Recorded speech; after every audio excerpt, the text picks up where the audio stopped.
Good morning. This is the Eager Beaver Show. You are listening to a True North Eager Beaver Media Incorporated podcast.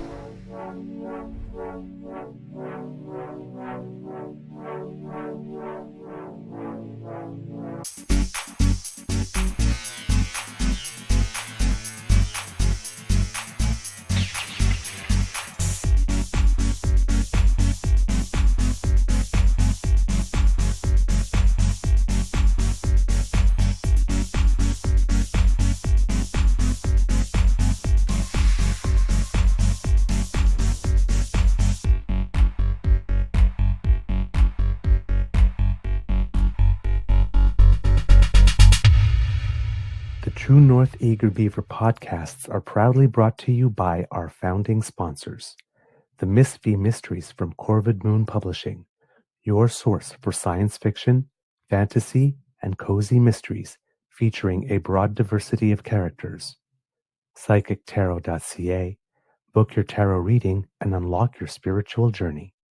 And the Pepper Master, hot pepper sauces made from farm-fresh ingredients to thrill your taste buds and expand your mind.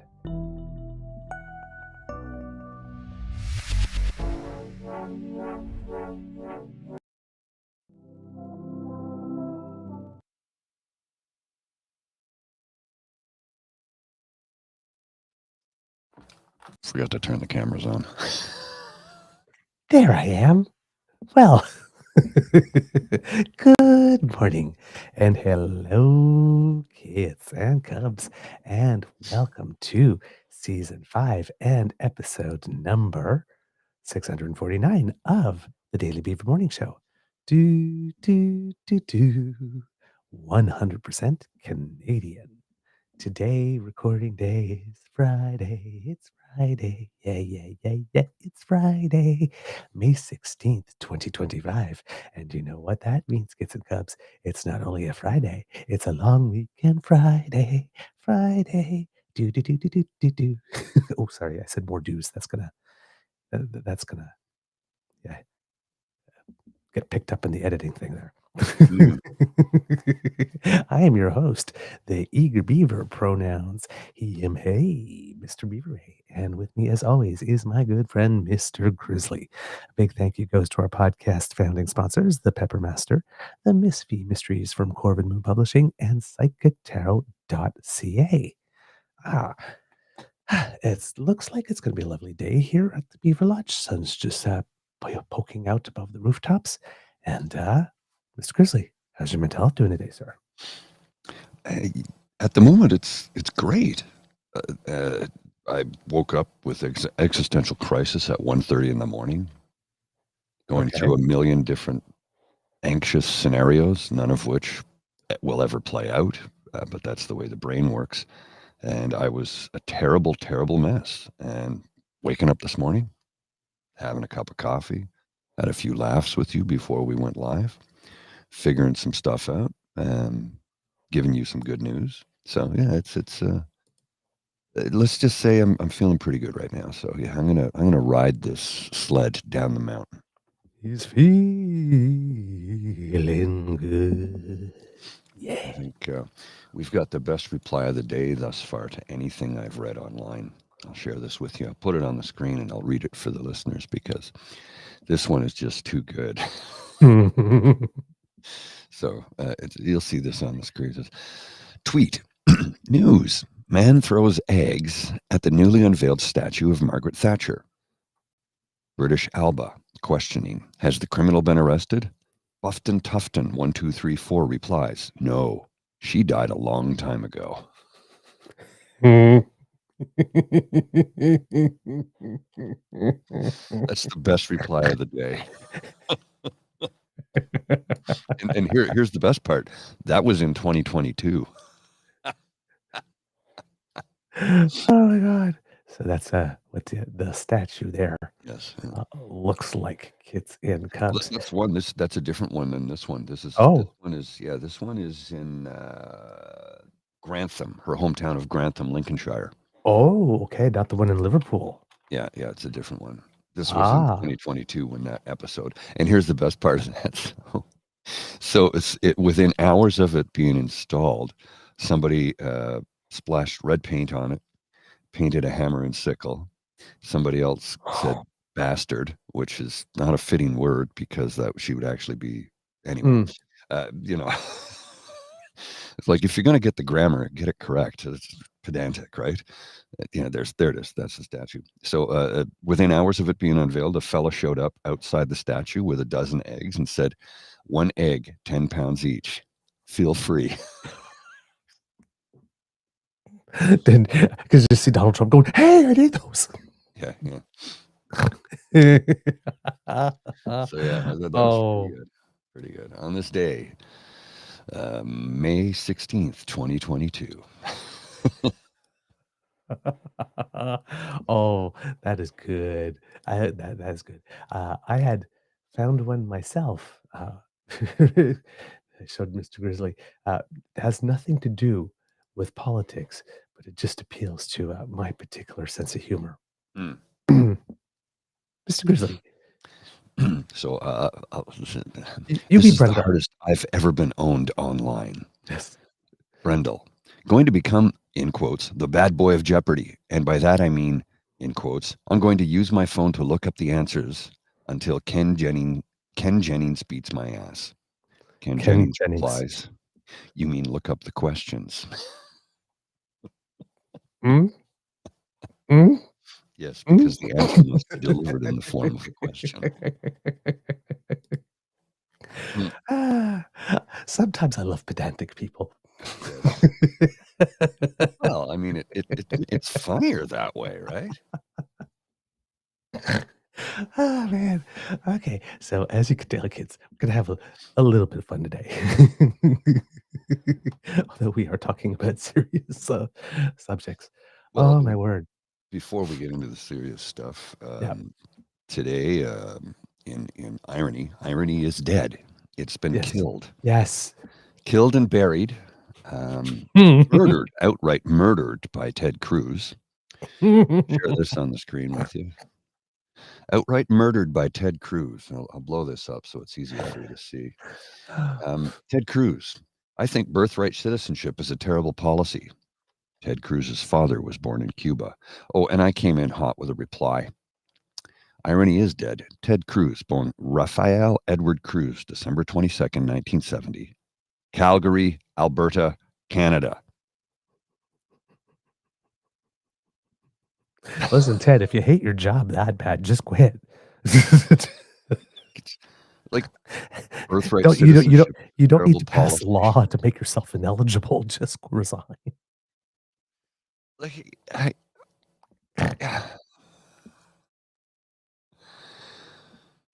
start the morning off with a good laugh. It's like, oh my gosh. It just, you know that thing when they said, like, when we were a kid, when they said brains, they thought they said trains and they missed theirs. Yes. Oh my God. Goodness. See,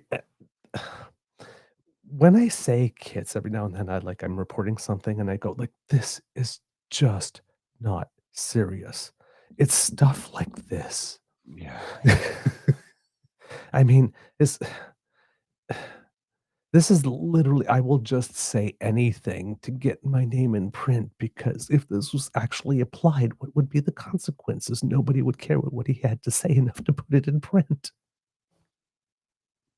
Yeah, Oh my God. and that was of course he said that on Fox News. Right? Of course.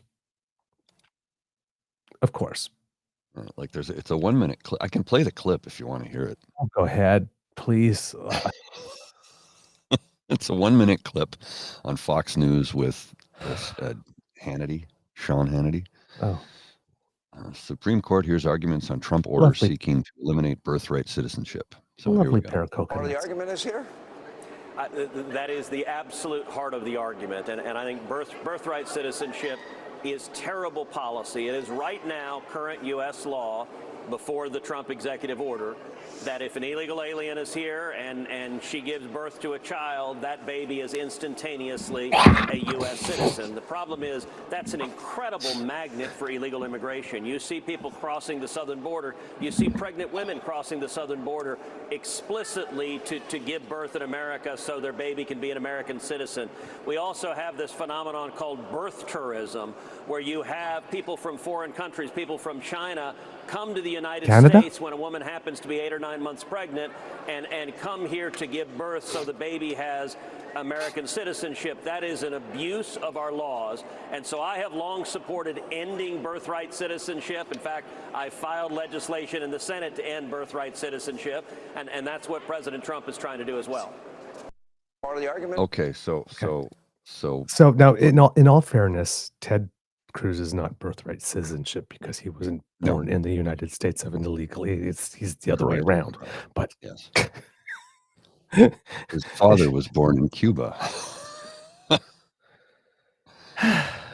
I can't write this. Yeah, it's not as ironic as Andrew Scheer having a problem with dual citizenship for Stéphane Dion and Michael Jean, when not admitting that he himself is a dual citizen. And what Linda's saying here is correct. It's like when in the United States, so I'll put it on the screen, when you become a U.S. citizen, the U.S. considers that you have given up your citizenship to any other country. As far as the U.S. is concerned, he is no longer Canadian. I think we should agree. He officially renounced his Canadian citizenship in 2014. Well, there you go. So we can't take him back. It's like, oh, thank you, Ted. Thank you. That was very lovely of you. We don't want you back, and we can't take you back. Thank heavens for tender mercies. Oh, boy. Oh, okay. Couple of little tidbits before we get started here, kids and cubs. This one, God, the word is not coming to me. I'm sorry, trigger warning. For SA, we're talking about the trial is still continuing for the 5 men who did the things they are alleged to have done, and for which they're being tried at the moment. And there's been some the plaintiff in the case, whose identity is not made public, testified for 7 days. Wow. 7 days, because each one of the accused had their own lawyer, so each one of them got the question. She testified for 7 days. Wow. So it's like, and it seems, according to the reports, that she was holding up very well for the first 2 days, and then around the end, she was like extremely deferential. And by the 3rd day, she started having a little bit of enough, and started being a little more assertive. I mean, yeah, if you're having your character impugned for 7 straight days, you might get a little sensitive at some point, or get your back up. So, yeah, people are wondering about this type of culture in hockey. Specific, like a lot of people going, well, it shouldn't be like to one sport or anything like that. But in this case, I was listening to a report.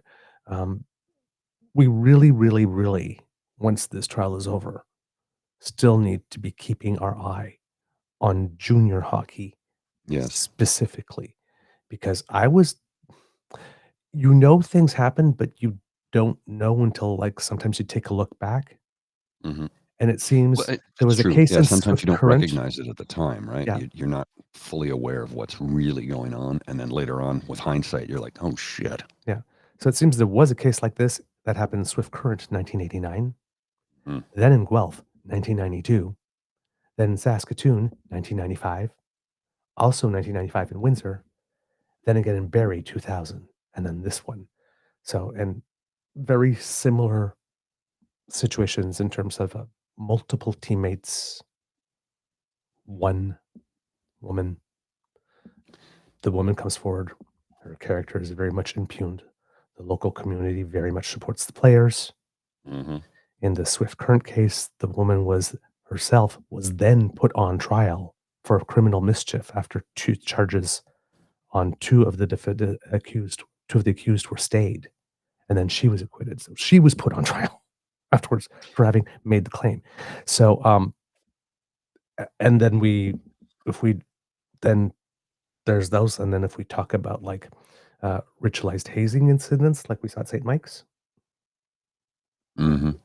it's all junior high. There's something specifically like this is a thing across all sport. Yes, we've heard about it in gymnastics and all, sexual impropriety and all that kind of stuff. But this particular type of assault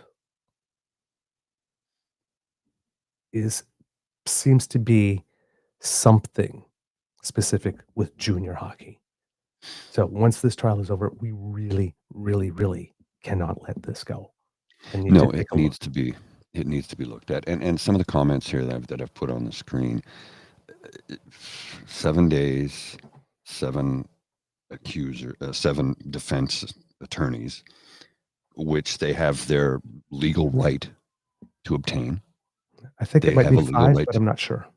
well, they have a legal right to defense. Mhm. And, it's like, it's terrible, as PNC Bio says, it's terrible to have to go through, but the accused are allowed to defend themselves. I don't know how you fix that. Cat W's comment, the trial is disgusting. She's attacked by 7 lawyers. The players know they did wrong. Bunch of BS.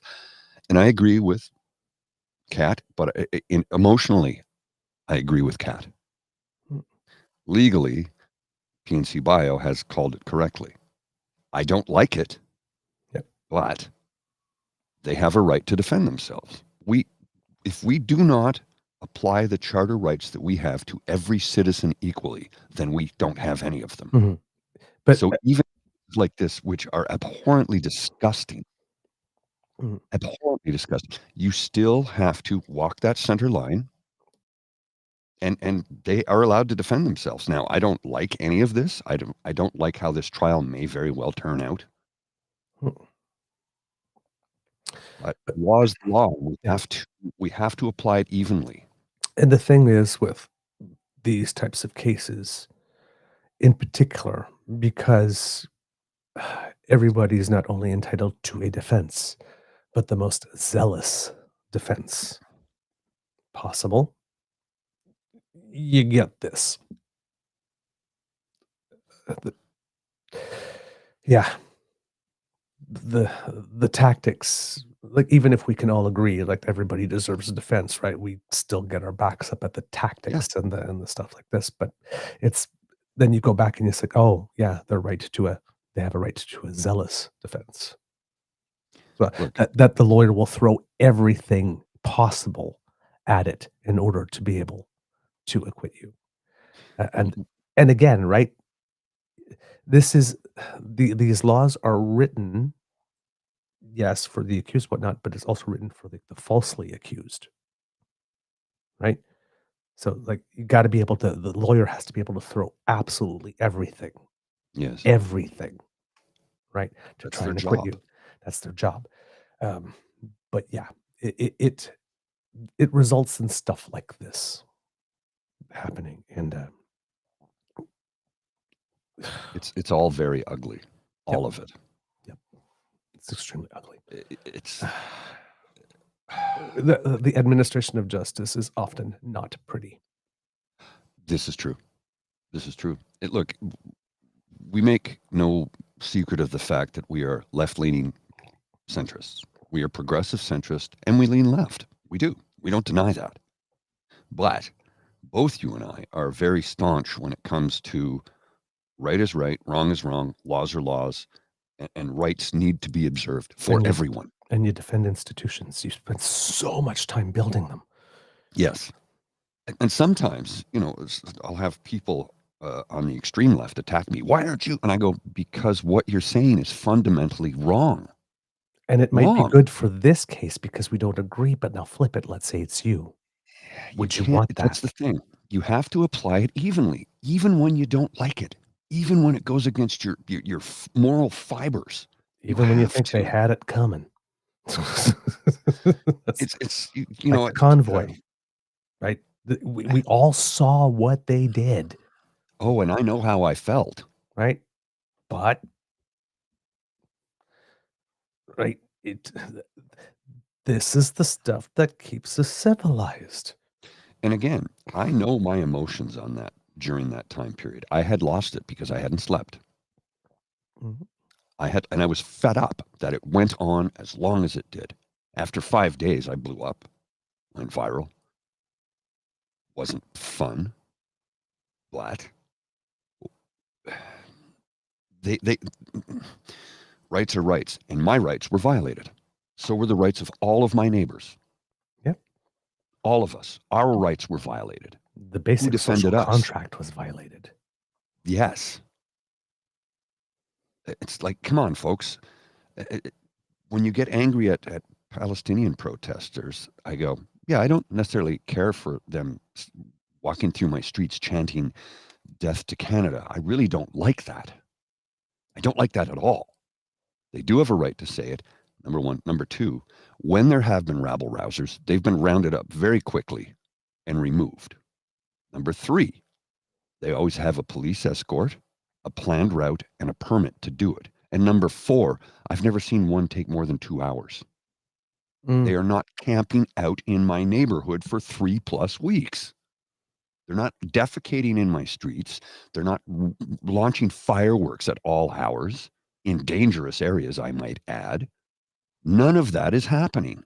Again, I don't necessarily care for some of the things they're saying. I do want that war to stop. I think Netanyahu is a war criminal. I think he wants to, well, he wants to remove them and turn it into a resort with Trump. Yep. Again, he's back at saying that, he won't stop until Hamas is eradicated. And the thing is who determines that? Mhm, mhm. Because and when you know that he has a personal vested interest underlying all of this to keep his own ass out of jail.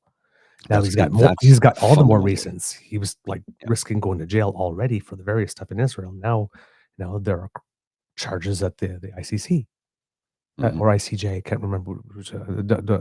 There might be at both now. I don't know, but I know the ICJ definitely because that's the court where you take states to court, and then the ICC is where you take individuals. So Right. so it might be ICJ. But yeah.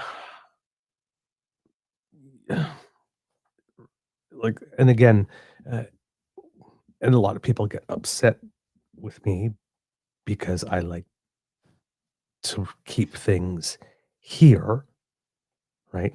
And remind people that in a pluralistic country like Canada, Mhm. right? Even though there's stuff going on over there that people here care a lot about Yes. and would love to have the government here say, I am 100% on your side. Mhm. Realistically, Can't. that can't happen here without recreating the situation over there here. And the government here's first responsibility is to try to ensure that the situation over there does not get recreated here. Correct. And then do what it can to solve the situation over there and not the other way around. And again, the people who care about what's going on over there, this is not what you want to hear. And that's normal and that's human. Right? The government of Canada has to be the government for all Canadians. And because we're not a monolithic society, but we're pluralistic and we have a significant number of Jewish people living here and a significant number of people who are either practice the religion of Islam or who are Arab and have friends and family like this, whether they practice religion, not about how it developed, right? when people are dying, it's human. It's human. Before it's religion, before it's race, before it's national, it's human. From the outset, I have said, since October 7th, I don't want to see any of this happening.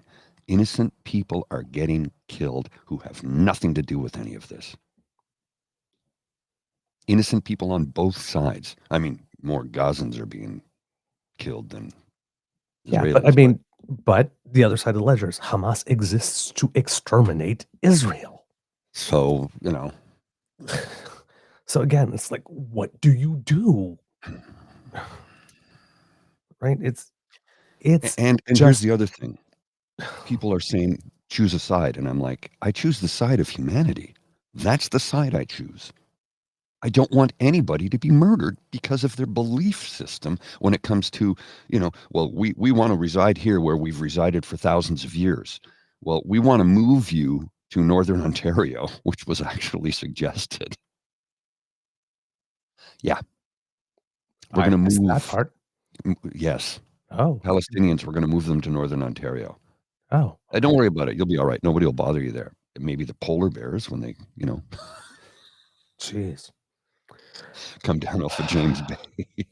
But again, it's What? but as a Canadian, in an era of truth and reconciliation, do we not see the irony? Mm-hmm. Hey, Yeah. we'll just take you from where you're from and put you somewhere else in a patch of land somewhere that we're not using. Yeah. Until we find out that there are minerals under there, and then, oh yeah, we need that. Can we move you again? We'll put you on this. We'll put you on this piece of land we've reserved for you. Oh my God! Come on, man. I got into a conversation yesterday with a gentleman regarding the entire prospect of Alberta separation. I'm just going to touch on this very, very quickly, and then we'll move on. Yep. And somebody was like, well, they can't separate, and here's why. It's treaty lands. The chiefs were out and saying, this is our land, blah, blah, blah, blah, blah. And somebody goes, yeah, well, listen to the words of a constitutional lawyer. And this guy went on a long diatribe. None of it made sense. And then I looked up his constitutional lawyer. No. He's a retired SARTEC. He is not a constitutional lawyer. Well, use that supercomputer you have in your hands called your smartphone and put it into Grok and ChatGPT. I'm like, no. None of those AIs are reliable or admissible in court. And it's just been proved because there was a recent case in the US where somebody needed to cite something and didn't want to do the work. So they put it into an AI, and the AI cited all these court cases and all these things and precedent setting decisions. And none of those things had happened. The AI hallucinated these things. So he starts spouting off this stuff in court. Well, this took place and this precedent setting case. And the judge said, none of that happened.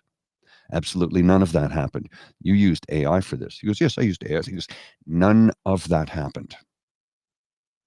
So AI is not admissible in court, number one. Number two, it is not 100% reliable. And if you ever use AI to write a paper, it will say, check everything, because we are seldom 100% correct.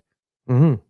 Gemini, which is the one on my Android smartphone, my Pixel phone, says, double check the work. We don't always get it right.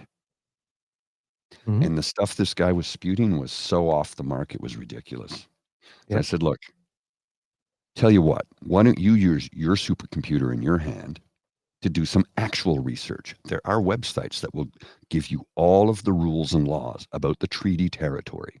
Number one. Number two, you can actually consult with a living, breathing, real constitutional lawyer, or maybe go to the library and speak to a librarian who's willing to do the research for you, because that's what librarians do. They research.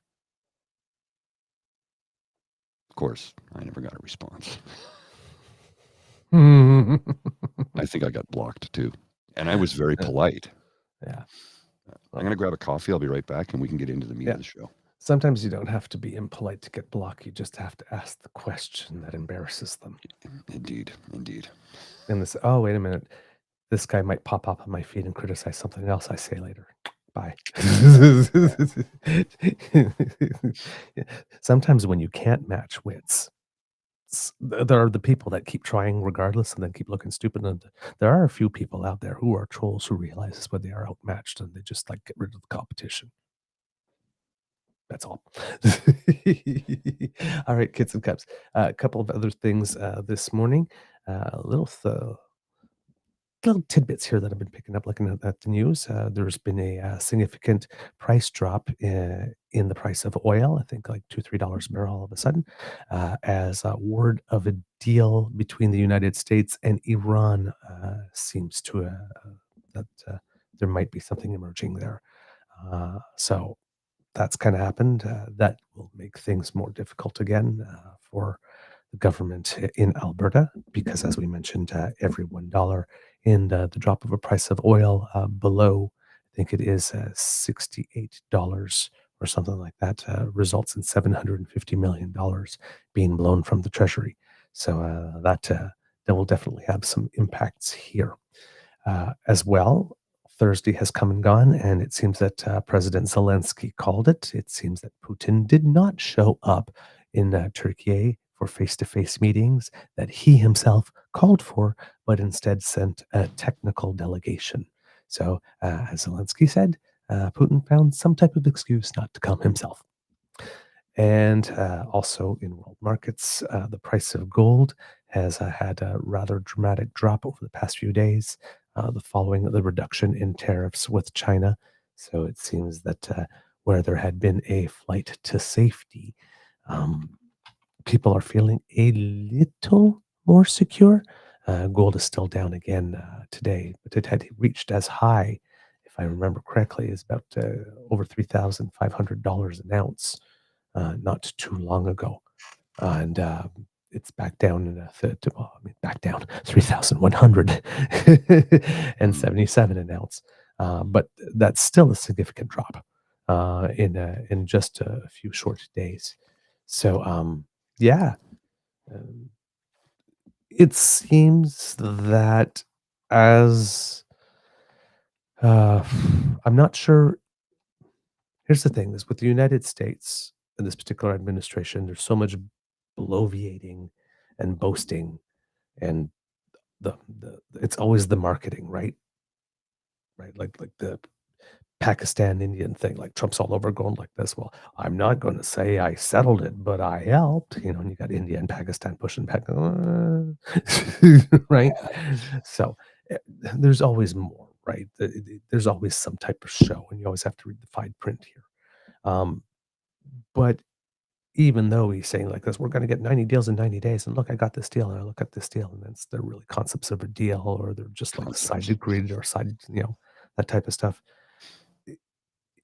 It would seem that perhaps he's gotten the message that his trade war didn't work as fast as he needed it to, and that it is not going to work because they forgot to think about the bond market, and and they forgot to when you wage war on so many fronts at so many times at one time. There's certain countries that will play ball, like the UK jumped in really quickly. There are certain countries that won't. Now the UK has a special situation because since they had Brexit, they kind of need to make some deals. So, but all these climbacks, all these pullbacks, all these adjustments, all these things, they're all signs, right? That it's not working. He knows it's not working. His advisors are telling me it's not working. It's like, how do I try to extricate myself from this mess that I created while still saving face so I can tell my people I won? Right now, you got Trump turning around to us telling Apple, "Hey, don't move your productions from China to India. You were supposed to bring them here." Well, and Jeff Bezos You're is creating a moving. country where the purge is going to become a documentary. No industry wants to set up shop in a place where there's going to be civil war, dude.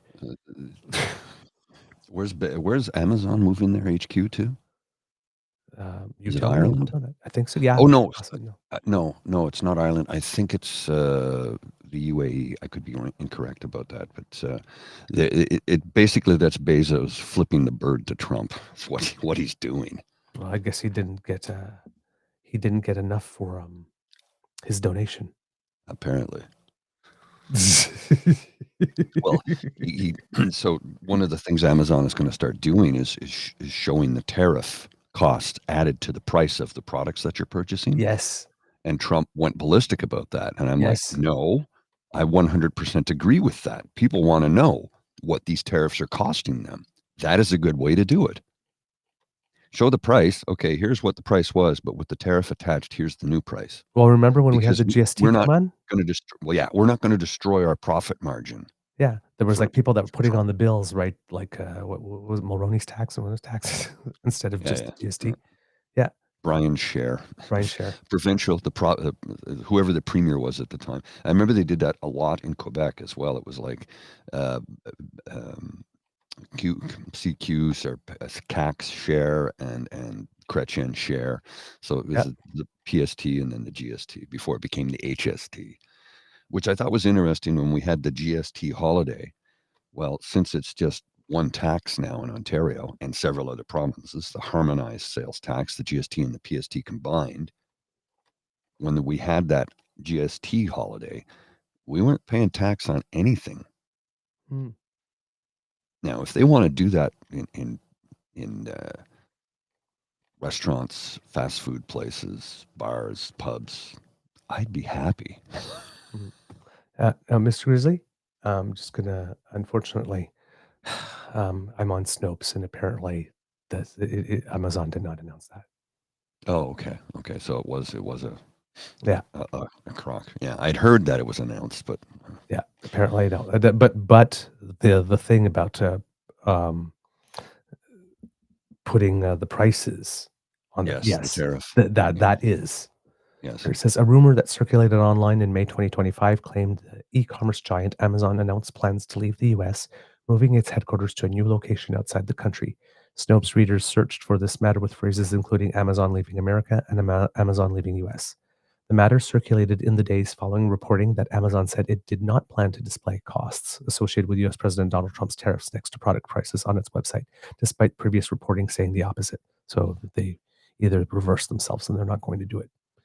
However, as for the rumor searches of Bing, DuckDuckGo, Google, and Yahoo, found no evidence of news media outlets credibly reporting about Amazon intending to leave the U.S.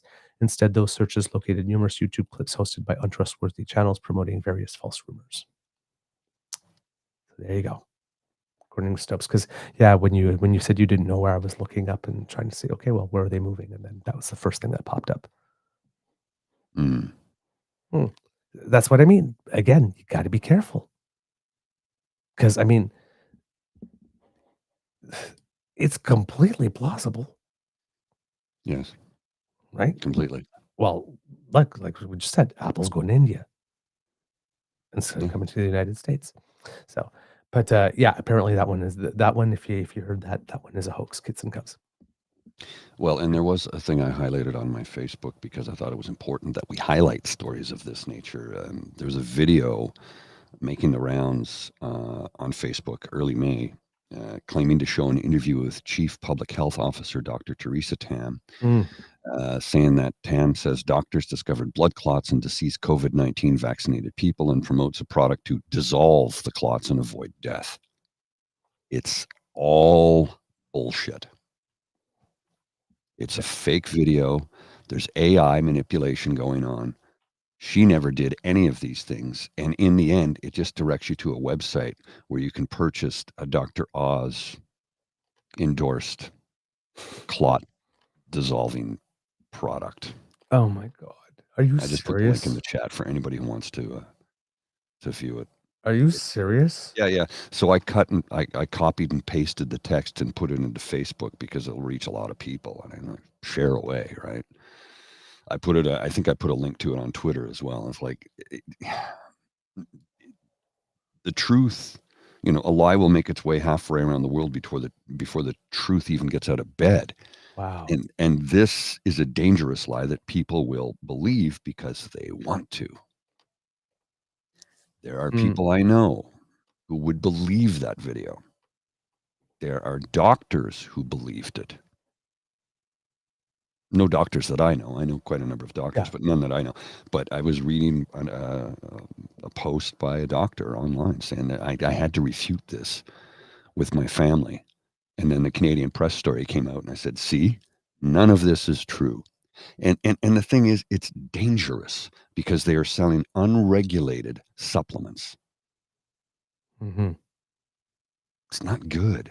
No. Listen,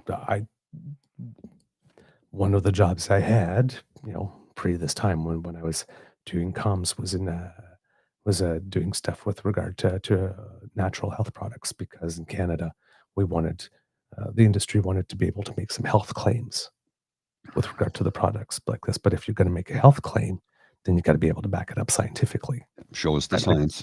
like this, because we, like, for example, when you get pharmaceutical, there's a DIN, drug identification number, on that. Mhm. Because the DIN tells you that's Yes. your assurance that what's on the label is actually what's on the bottle, and Takes what it them says checking it for does on effect. the label is Yeah. what's in the bottle actually does. So they were trying to get that type of similar system like this for natural health products, but then because the effects are more subtle and double-blind random clinical trials cost a lot of money, They do. right? So try to establish different types of proofs, levels of proof for making different types of claims, right? So, if you're saying that it's a cure, right, or it reverses something, you need a higher level than if you just say it helps contribute to the, healthy skin and bones, right? Like this, which is a lower level of claim. So that, like this, and then of course with that you have like traditional Chinese medicine, Ayurvedic medicine, traditional indigenous medicine, which are all natural, and communicating with communities so that if they wanted to market their products, they could as well.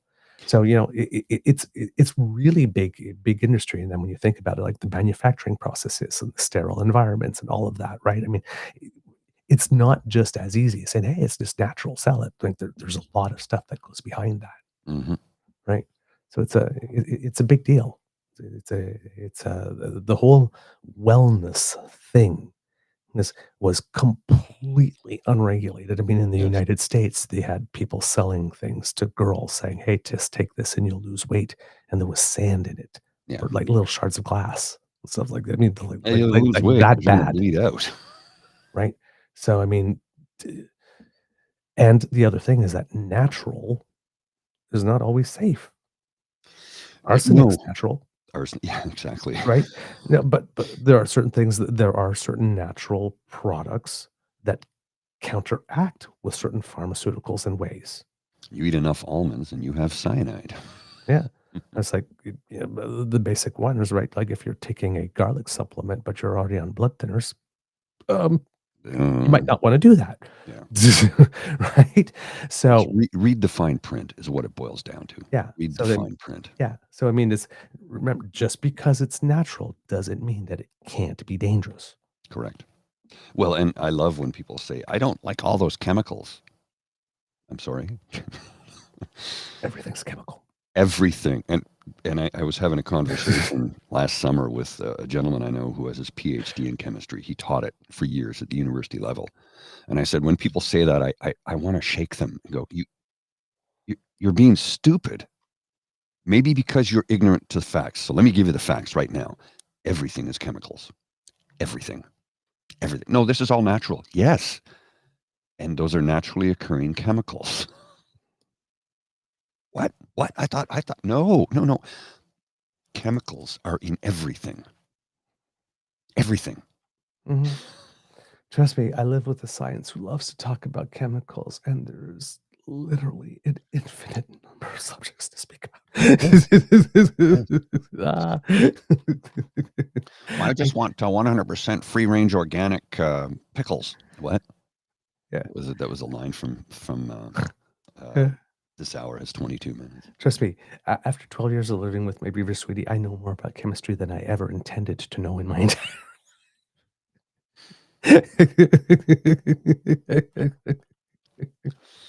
Well, I stopped after grade 11 chem, man.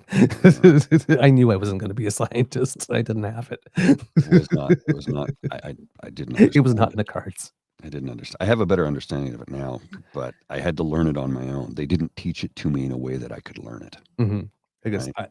I can understand. Again, I can understand. It was ironic that in my work, I was always working in science Mm, connected fields and then doing comms for it because I have no scientific background. But it's like I'm fascinated by it and I'm interested in it like this. But it's like we're in biology. It's like, yeah, I'm not going to cut that frog. I'm sorry. That's just not happening. So it's like, well, there goes my career as a surgeon. So that's mm. right. So, there's a reason I was a dancer. Let's put it that So way. I looked pretty. I was so pretty. And gay. And hey. All right, kids and pets. What do gay horses eat? Hey. Hey. Sorry, that I always thought that was funny. I love that. You know what? I saw a stand-up comedian once say like this, there should be a day on the calendar like this where every straight man gets to be camp for the full day. Oh, I'm sure a lot of them Has would to enjoy it. because it's so much fun. It's so much fun. Knowledge you have no idea. But I would love that. I would love to be, ironically, the straight man in the room Well, with a whole bunch of straight men camping it up. I was talking with somebody one day, and I did the over the top, flamboyantly gay voice, and he goes, "You do that surprisingly, frighteningly, all too well." I go, "Okay, it's because I can do voices." What do you mean? I'll tell you what, there, buddy. Look at this now. And I went into all these different accents. He goes, "Oh." Like, Yeah. Yeah, indeed. All right, kids and cubs. Wow. Okay, there's some stuff. Um, mainly. Lori, my husband doesn't want anything out of a can because it has too many chemicals, but he's just fine with gravy out of a pouch. Go figure. That's a good one, Lori. Thank you. Thank you for that. Thank you for that. Appreciate that one. It's cheese in a can. Felix Catnip. I'd love to be a gay man for a day. For once, I wouldn't have to pay for dinner on the first date. See? See? Unless you're the top. I'm Well, kidding. I'm kidding. I'm kidding. I'm kidding. I did see a TikTok about a fella who he was, I don't know where he bumped into this fella and they struck up a conversation and he says, "Hey, I really enjoy talking with you." He goes, "I really enjoy talking with you." He goes, "Hey, do you want to go to the Knicks game on Friday?" He goes, "I got tickets." He goes, "Yeah, that'd be wonderful." So he swings by, picks him up. They drive to the game. They get to the game. Courtside seats. They're right on the floor, Yep. sitting beside the team. And he's like, "Holy shit." They go out for dinner. The guy picks up the tab for everything. And he's like, "Did I just go on a date?" Because I'm not gay, but I could get used to this. Mm-hmm. I'm like, yeah. Well, and this is the thing that I try and suggest every now and then. And in my case, we're 50-50 split, Mm. Bridget and myself. Yep. Oftentimes, maybe 60-40 because she'll pick up the tab more often because she's has the means to do it, and I don't right now, obviously. But I'd say 50-50, 60-40, 60 being her. Do you know how wonderful that feels? Mm-hmm. Because guys don't get to experience that very much today. We just don't. Mm-hmm.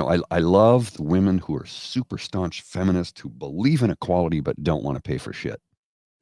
Love being a sarcastic word there. You want equality. I want equality too. But you do realize that equality means some things you're not going to like. Mm. Some things you're going to have to do for equality that you don't care for. Mm. You can't have your cake and eat it too. You have to help bake the cake. Yeah. So Yeah, I'm really paraphrasing here. I don't want to go off on an hour-long diatribe because I could, but Yeah. I 100% want equality. Oh, I yeah. do. I absolutely do. But some people fail to realize that. What You share do the you mean? good and the bad. Yeah, you mean I got to pay for half this shit? Well, you said you wanted equality. Yeah. With and I get it too, because it's the same thing. Like even like just a couple, right? Sometimes you've just been together so long that you just like, y- you're going Dutch on everything all the time. Right? It's Yeah. just coming from the family account. It's like it's, that's why my beaver sweet and I, even it's 12 years later, we still do date night Yeah. because I keep on reminding him, you still need to work for this. This doesn't just happen. It's like, Heavy G. don't get me wrong, I'm not going anywhere, but you still need to work for this. Because for both of you, I have always preferred to pay my own way. Pardon me. And generalized statements like this are bothersome. And I agree, Tabby. I agree with what you're saying. That's why I said we don't have time to get into a full discussion on that. Maybe we'll do a show about it someday. Bring in some guests who can really expound on it better than I can, and give examples of things. And the guests I'm referring to would be women I want to bring on the show, so that we could have have two women guests. So there's two guys, two women, and then we can actually have that conversation. But that won't be today. But a basic one, for example, like this, when they're talking about men's issues, right? Family law, divorce, and custody, right? Things are getting better now, I guess. But there was a time where it was just automatic. The conventional thinking is the child is always better with the mother, period, and the father doesn't really matter. Right? That's So, like I said, and it's not like that anymore. I mean, like, or men taking when we were doing the maternity leave laws, it's like, oh, wait a minute, no, it has to be parental leave, because so there are ways that we are still conditioned to think, right. based on where we come from. Like I said, but in terms of like just the concept of if we're removing just the gender roles and whatnot like this, it's just nice to be treated, and It is. and aren't often. So it feels nice, and that's the one advantage, at least as a gay guy. It's like when you're two, like as guys, like this, and well, and you still do date nights. Well, you're a guy that gets treated now and then. I have to say, as someone, and my beaver sweetie treats me very well when he treats. Um, uh, it provokes a warm fuzzy. Oh yes. I gotta say, yeah. Well, I mean, More men should experience it. It's nice. We have a date night once a week, and things have changed a little bit on how we can go about doing that, because funds are low. Yeah. Right? So we find cheaper things to do, like but it's the intentionality. Go for a nice long walk. Stop, have a cup of coffee somewhere. Right. Go meet up with some people at somebody's house. Well, you get what I'm trying to say here. Yep. I'm failing miserably. Shall we move on, sir? Because we're way off topic there. Okay, let's dig up.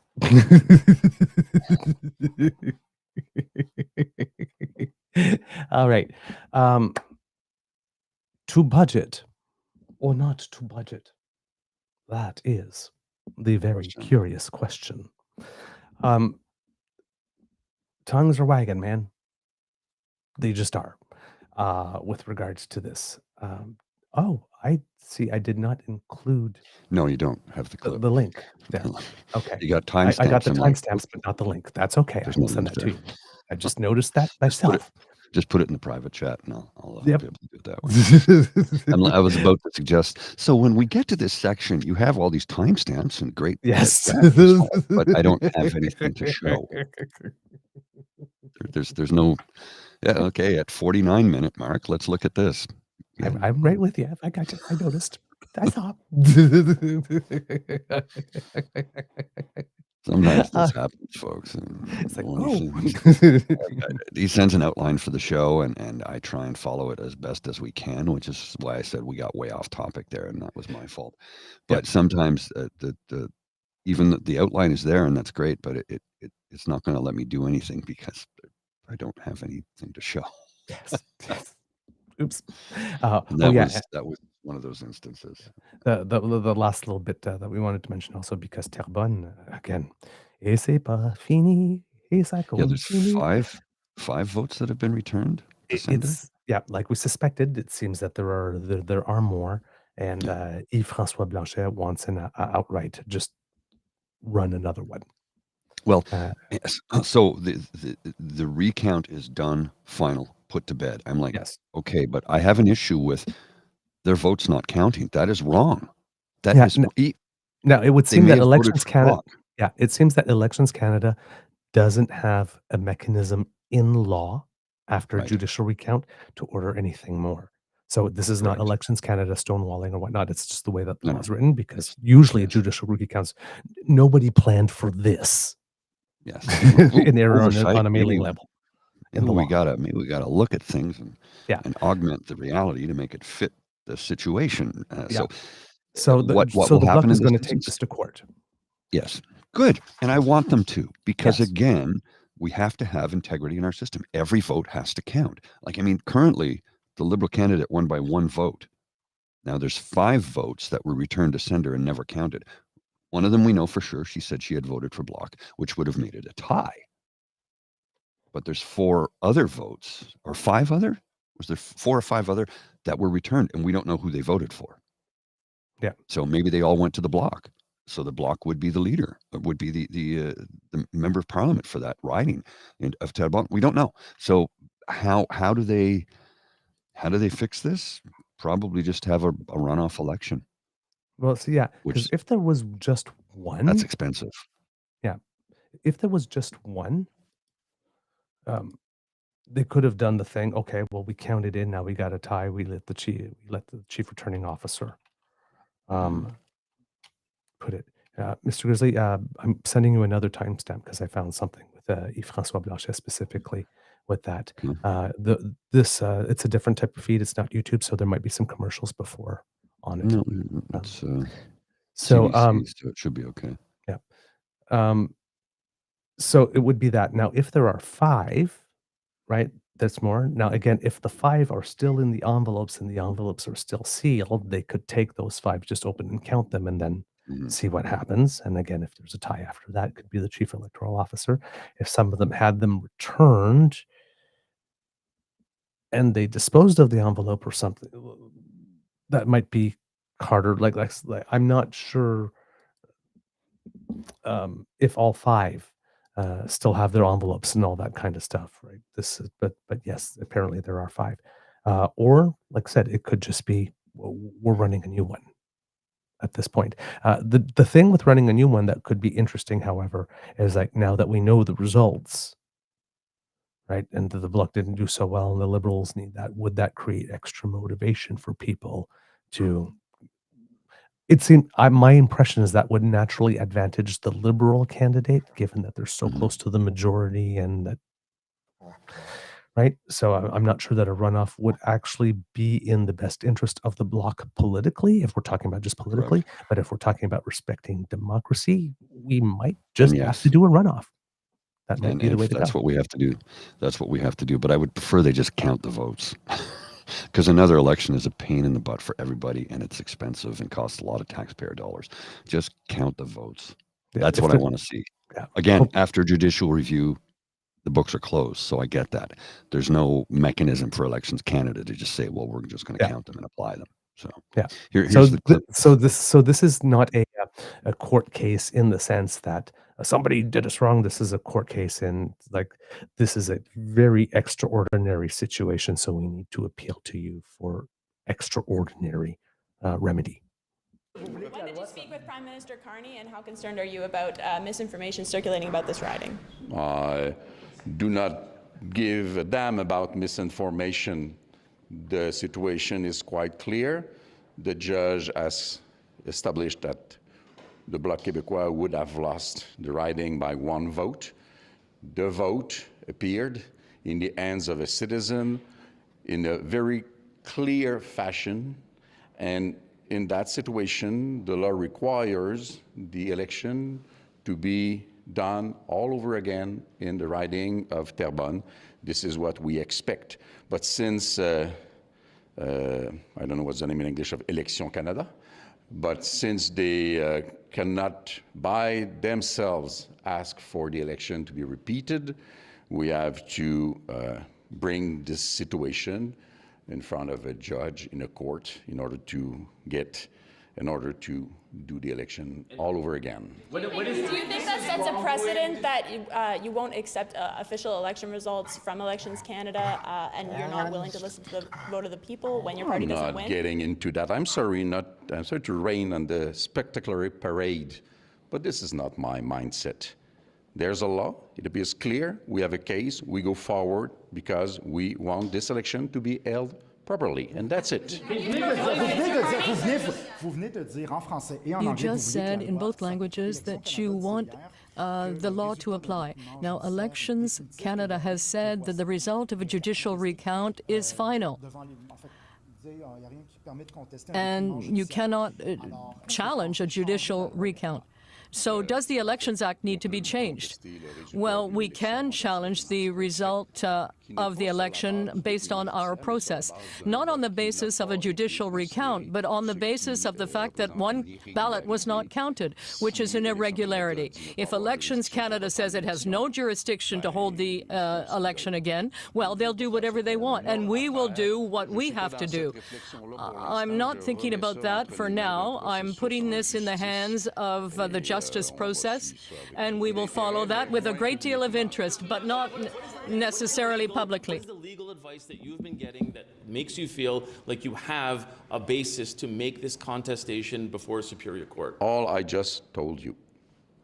Have you spoken That's with what I said. I will choose the answer. But my colleague also just said that the law is the law, and it says that the law is there. Why do you think that you have a basis? What is the legal advice you're getting on this? I have a legal advice by a lawyer, and we are going forward because the law is clear. It is not within the premise of Election Canada. Too bad for them. There are options. We are taking options now. Okay, let's stop that for a second. That question from that journalist. Mm-hmm. This is a journalist that's not understanding what's going on here. Clearly. There is the opportunity to contest the judicial recount. There is nothing. There is the fact that there was an irregularity. An irregularity with the vote is not the same thing as something wrong with the vote count. When there is an irregularity to the vote, yes, clearly there can be other legal mechanisms. I'm not sure why that journalist is not understanding the distinction here. Also, it seems that the 5 other ballots, I was reading while the clip was going on, the other 5 ballots had been sent, but because it had the wrong postal code, there was a delay. But there, the post office found a way to still get it to the right place. Because during an election, what happens is, there's a lot of mail that goes to one spot all at one time. So often if there's a mistake, whatnot, people will notice that, oh, that's there, and they'll just get it there anyway. So one was returned to the sender. The other 5 actually got there, but they got there past the deadline. So it would be looking at the initial stamp date that it got, because that's when they noticed it. And then if it took too long from that point on, they could backtrack and say when it normally would have been there. And if it would have been there on time, they could probably count that. So that's another decision the judge can make. Say, well, if they are post dated by this date and time, then they should have arrived on time under normal situations, and therefore we will count them. That could be a decision that's made rather than having a whole other election. But those ones are actually in the possession of Elections Canada now. They haven't been returned home, so they haven't been opened. The vote is the integrity of the vote itself. So they could be opened and counted if a judge makes a determination that they would have arrived on time. Right. Well, in the statement here from Andre Cesare, I hope I said your name correctly. Canada Post should have figured it out. Right city, place, just last 3 numbers wrong. I know for a fact a wrong postal code doesn't mean Canada Post can't figure it out. Exactly. So in 5 cases, they did. Yeah, they did. Now sometimes things fall through the cracks because you got to remember the mail is sorted by machines. It's not done by hand anymore. And then it shows up into a bag and it goes into a truck, and then the guy goes out on his route and delivers the mail. I get stuff delivered to me all the time that's wrong. Like not just the wrong apartment building, but literally the wrong building. That happens. It's the same postal code. Mm-hmm. It should have went to 310. It didn't, and ended up at my place. Yeah, So I get a lot of that in my condo. it happens. It's like 5:30. No, this is 5. It's like the And address is wrong by the mail carrier has a lot of work to do. So what they're doing is they're just looking for the apartment number or the unit number. They're throwing it in the boxes. Yeah. Because they have to rely that what's placed in their bag to be delivered to that address is correct. Yep. They don't have time to read it. They're too busy. I know. God, we would never get the mail if they had to read everyone specifically. It's like nothing would get delivered. It's like. Did you want to continue with the clip, or are we good? We good? We should finish with about the a minute and a with the half Luck left. thing. Yeah. Yeah. It's just that And I agree journalist thing was like sort of like, wait a minute, like this. Listen, we often criticize politicians for poor answers like this, but journalists, come on, man, you got to up your game on the questions. And again, I am in 100% agreement with him. Yep. Mr. Blanchet, he's correct. He's correct here. And not to mention the fact that if you didn't count a vote because the mail carrier screwed it up, the delivery system failed, and it showed up past the date. Well, that's, it shows the postmark of when it was sent. Mm-hmm. Got sent back and then forwarded. It should be counted, period. Mm-hmm. Every vote that gets cast, every ballot should be counted, period, end of story. And if again, you sent a mail in and it gets sent back to you because they had the wrong postal code, they had the wrong postal code, not you. Mm-hmm. That's on That's them. what I mean. It's like none of these things are through any fault of the voter. Correct. So that needs to be rectified. Yep. And look, if they have to have a runoff election for Terrebonne, I'm not in love with that idea because of the time and expense involved. But if that's what has to happen, that's what has to happen. I would prefer they just, pardon? You got to make it right if that's the case. You got to make it right. I would prefer that they just count the ballots that they have. Well, like I said, because, like, listen, I'm not a judge. I'm not a lawyer or anything like that. But the chain of custody has been maintained, and we know that the secrecy of the ballots has been maintained. So I could see, if I were a judge and I'm like weighing all the options, well, if I'm looking at the time step it would have been, then just count the vote. I'm here right now. Let's just open the vote. Let's count, or let's get all the, not while I'm here right now, let's get all the teams, the returning officer and the, everybody like that's allowed to be there from all the other parties to observer like this, and then open them. But if there's a chain of custody issue or something like that, and you could still end up, I mean, there's 5, right? Well, 5, I guess with her it would be 6. So I guess you wouldn't have a tie then in that case. But if there were, or let's say one of them is invalid, right? Or the ballot spoiled or something like that. So, I mean, you could still count them and still end up with a tie. Yes. Right. As well. So the counting them doesn't necessarily. Election. Yeah, and then and then again, it could go to the chief electoral officer like this. And if it went to that, well, then then if the chief electoral officer decides, well, it's liberal, then the bloc could turn around and says, no, we absolutely need a runoff, and then so I mean, this could go on for a while yet, right? There are many options, but I would assume that a judge, if the chain of custody is all there and everything would be there, that their first instinct would be to just count the votes. If they could be determined that they would have arrived on time, there's why go through all this extra process when you can just count the votes. When do you intend to initiate that challenge? Well, as soon as the lawyer is ready. Yes, we've presented our request. Well, I do understand that in a sense, because obviously we have to avoid any institution related to democracy and voting. Well, that kind of institution has to be independent. So now I have doubts as to whether everyone would like to see a new election, but they cannot give the answer they've already given. J'ai 2 oreilles, puis vous êtes trop nombreux pour mes 2 oreilles. Sorry. in 2011, there is this legal precedent where the Liberals went all the way to Supreme Court against the Conservatives, and the Supreme Court ended up upholding the Conservative win in that case. So I guess I'm just wondering, in your legal advice, did this come up, and why do you think you do have a precedent to go forward here? You will have to be patient about that kind of questions. There will be a person in the courtroom that will answer all of that in front of a judge, and I will not. Okay. So two things there. That last question, again, also a little incomplete or disingenuous, because that question is based on a logical fallacy.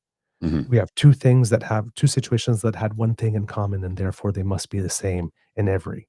The law decided that in this case because these two things had in common. Well, there are other things, right? I'm pretty sure in the other case, the reason why the vote was contested and all that type of stuff wasn't because there was an error on Election Canada's part with the label.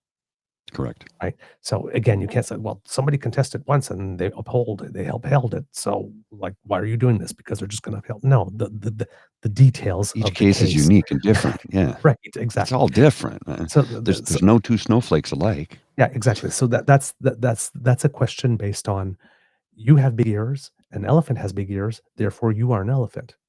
Yeah, Well, that's clearly I see you are not logical an elephant, fallacy. you are a human.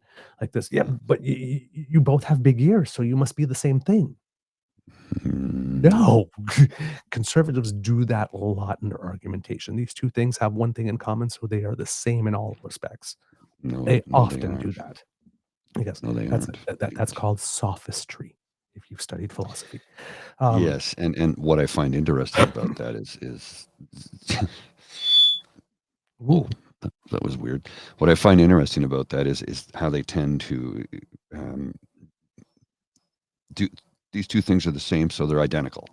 You know, like you just said, an elephant has ears, you have ears, therefore you're an elephant. I'm like, except when it comes to things like Alberta separation, in which case then they throw out all of the truth, all of the logic, all of the things that are supposed to be there because it doesn't fit their narrative. Yep, exactly.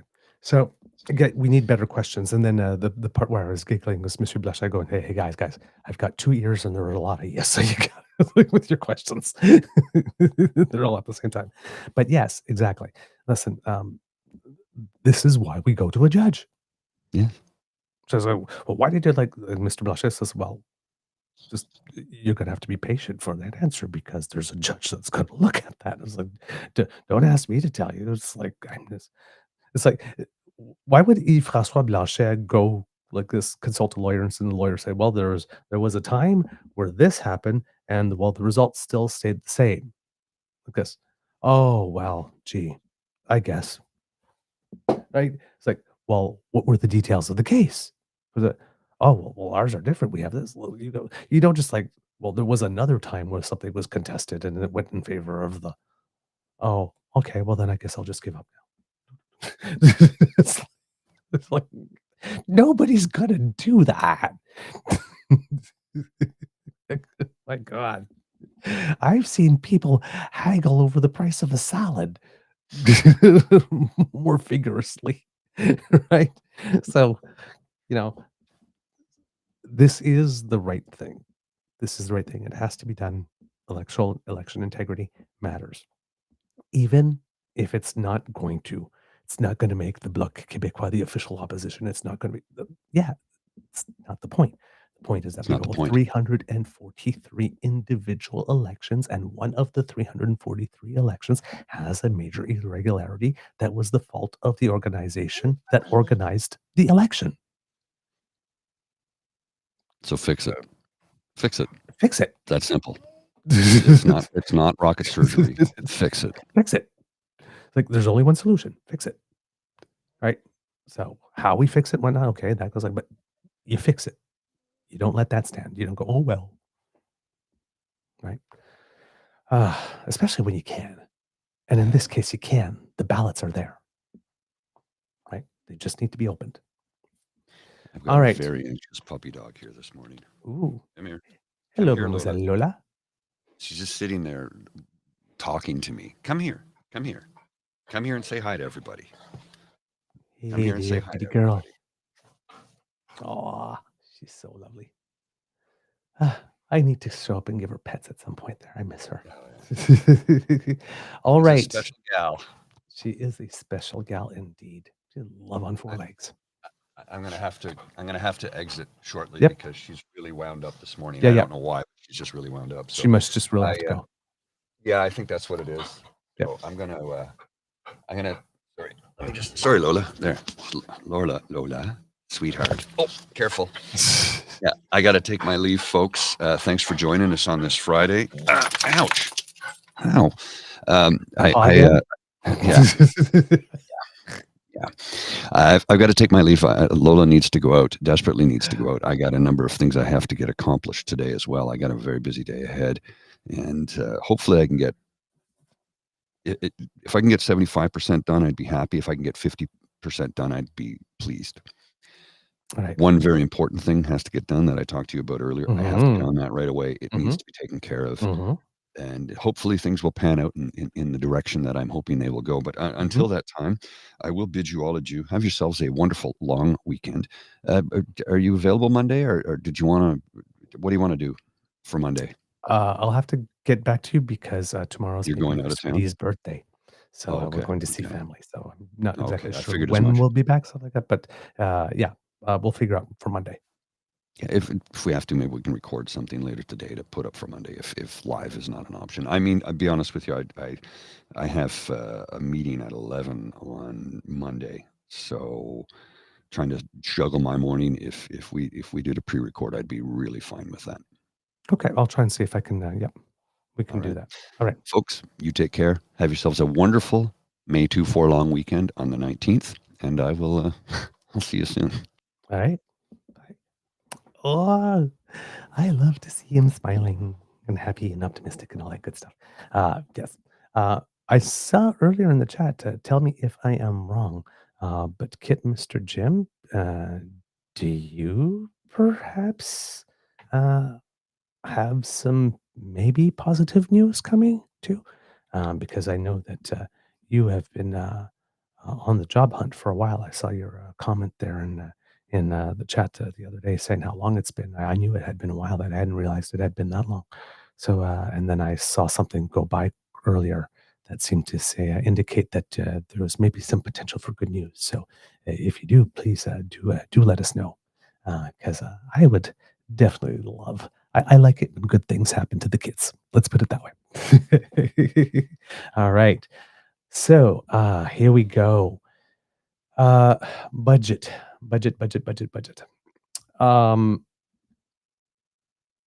As a communications person, I gotta tell you,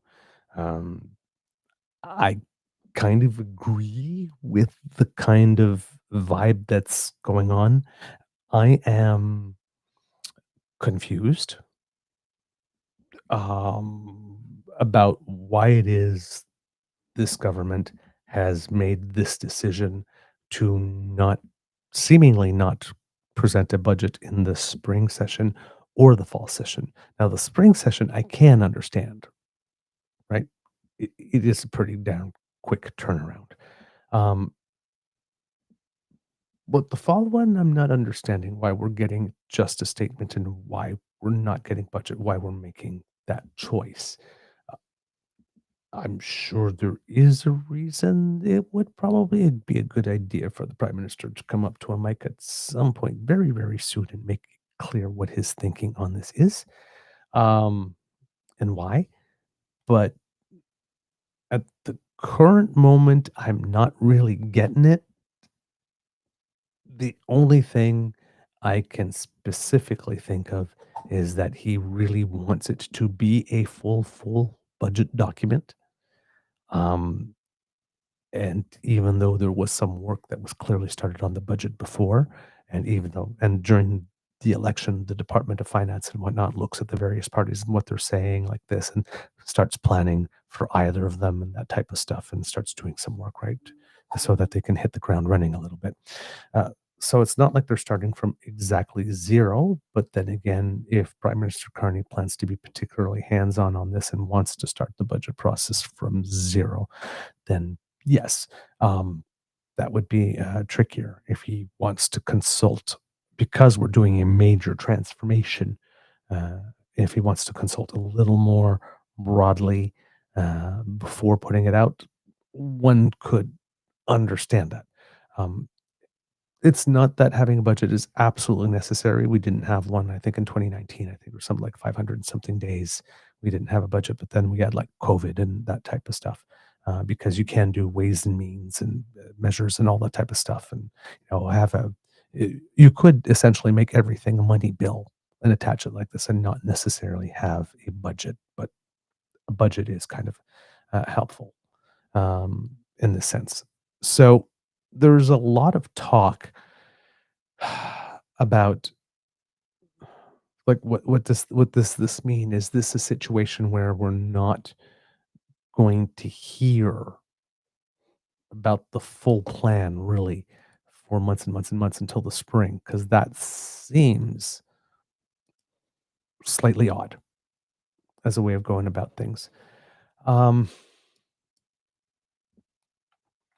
at the dangerous part here with regard to all of this is that that a communications vacuum with regard to finances would be created.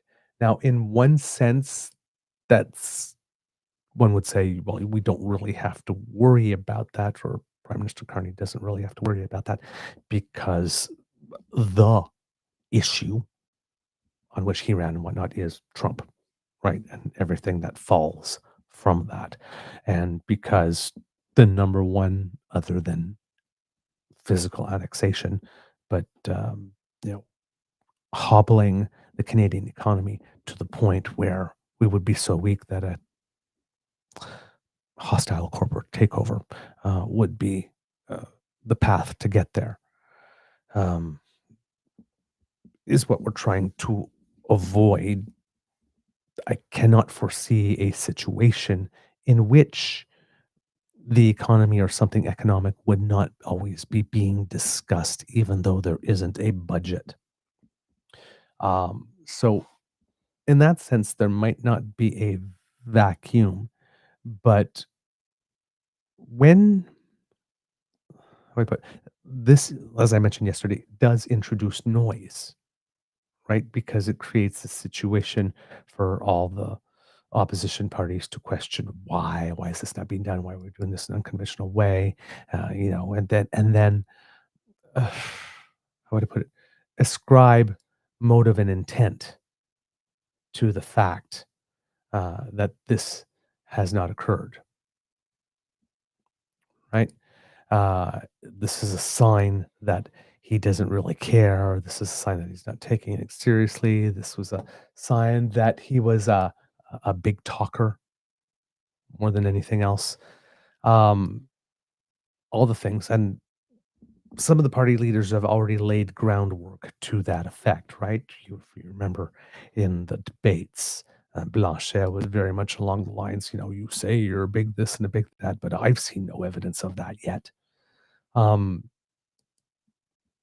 you have the conservatives, of course. Well, they jump on absolutely everything, right? I mean, their whole thing right now. I'm sorry, I'm trying to line up something and I'm having some trouble here with the sound. Um, their whole thing is like everything's broken, right? Cabinet is broken, the budget's broken, everything's broken, they're already starting down that path. So you're, like I said, you're wondering why a party would create this type of target for itself. Now, again, could be some 3 or 4 chess, right? Okay, fine, we'll do it. We won't do it. We won't do it. Blah, blah, blah. Okay, fine, we'll do it. Boom, and they drop it, and it's better than expected or something. But the plan for the moment appears to be some ways and means type stuff or specific legislation, like, for example, the tax cut legislation and all the stuff on internal trade that the federal government's portion of it that it can do by July 1st. There might be 1 or 2 other sort of legislative things there, but the House will operate until sometime end of June and then go. So between now and end of June, yeah, to have a full budget probably would not be possible. But nobody is really understanding why in September, when we're coming back, it's going to be a fall economic statement rather than a full budget. Now, fall economic statements vary, right? Some can just give you an update of stuff, and then some can be more like mini budgets. And we've seen a wide variety of those over the past few years here in Canada. So, I mean, we could get a fall economic statement that's extremely detailed, and that would solve the issue. But we are also in a situation where this government, when the House resumes very shortly, will essentially be asking the members to vote on a tax cut that affects the budget by $5 to $6 billion a year without having had an update for a while now, formal one, on the fiscal picture. So that is a situation that communications wise, in standard conventional thinking, would be undesirable. And it's something that some people would like to try to avoid in normal course. This is not happening this time. So again, given that Mark Carney is one of the brightest financial minds out there, I have no reason to suspect that there is not a logical, rational reason behind this that actually does make sense.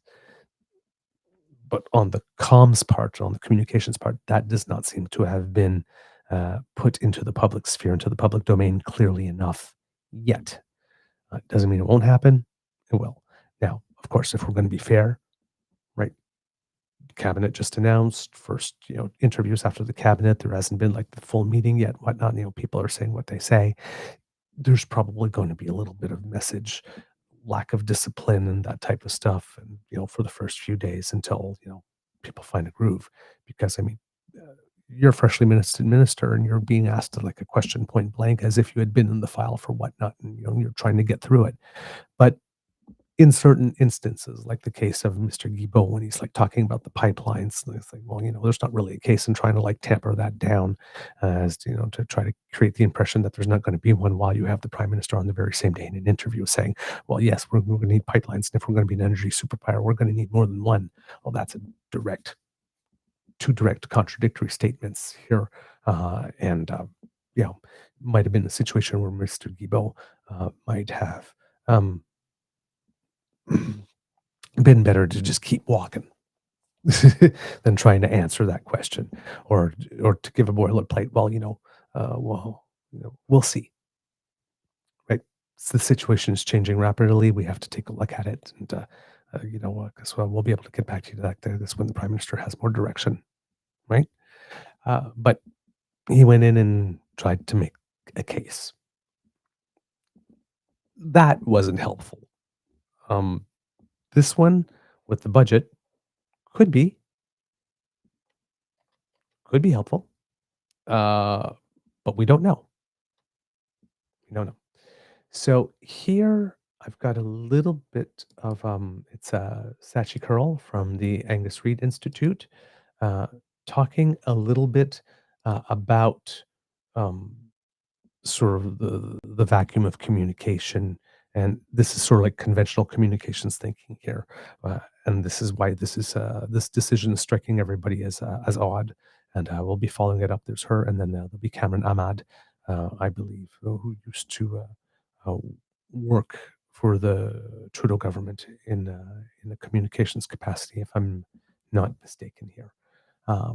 So let's see what it is that they have to say. Just going to make sure here that the screen is being shared. There you go. That's the good one. And there's volume. All right, here we go. Like Shachi, I look at this as in two ways. Right, one is the fiscal assumptions the election was run under, they don't apply anymore, right? They had a baseline from the parliamentary budget officer. Everybody used it. It was not valid even during the campaign. No one was being dishonest, but things just changed dramatically. And a budget, it also gives form to your agenda, which, going back to the message. I'm Darian, and I'm a technician at Speedy Glass. It's time to replace that cracked windshield before getting on the road this summer. At Speedy Glass, we'll install your new windshield, recalibrate your front camera, and even submit your insurance claim. Just book online at speedyglass.ca. And now the computer is not working to let me. Challenges, like a budget will, you have something to follow. Maybe they can't get a budget done by next month. I get that, but you can update the deficit projections, the economic forecast. You can give us those things, right? Yeah, if you can't find your budget under the table or in the closet, you can certainly pull out a spring economic update instead.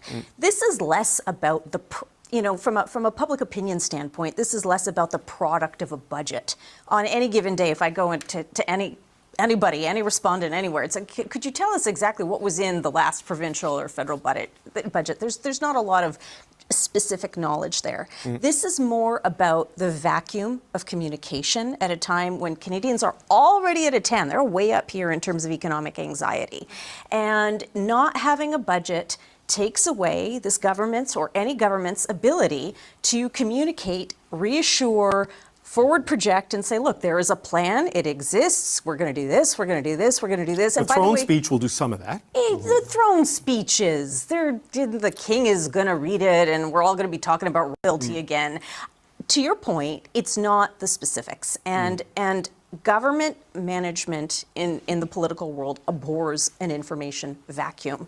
And are we really to hear Minister Champagne and others say, yeah, we're basically going to go quiet for the better part of June, July, August into September, where the mood could potentially sour very quickly. This could be a very short honeymoon, and the compounding of we don't have a ton to say is not a safe place for any government to be. Well, look, we will have a First Ministers meeting June 2nd in Saskatoon, then the G7 is happening in the middle of the month. Donald Trump will be here. So, I think there's going to be, from a spending perspective, from an economic management perspective. Yes, maybe not. But I mean, the Trump visit, that could tell us a lot about where the direction of this thing is going. So Cameron, on that, the throne speeches give direction. They often don't give specifics. So the communication style of Prime Minister Carney is very economical and blunt, versus sort of aspirational and flowery in a lot of cases. So I don't know if they get more specific in the throne speech, but what do you make of this?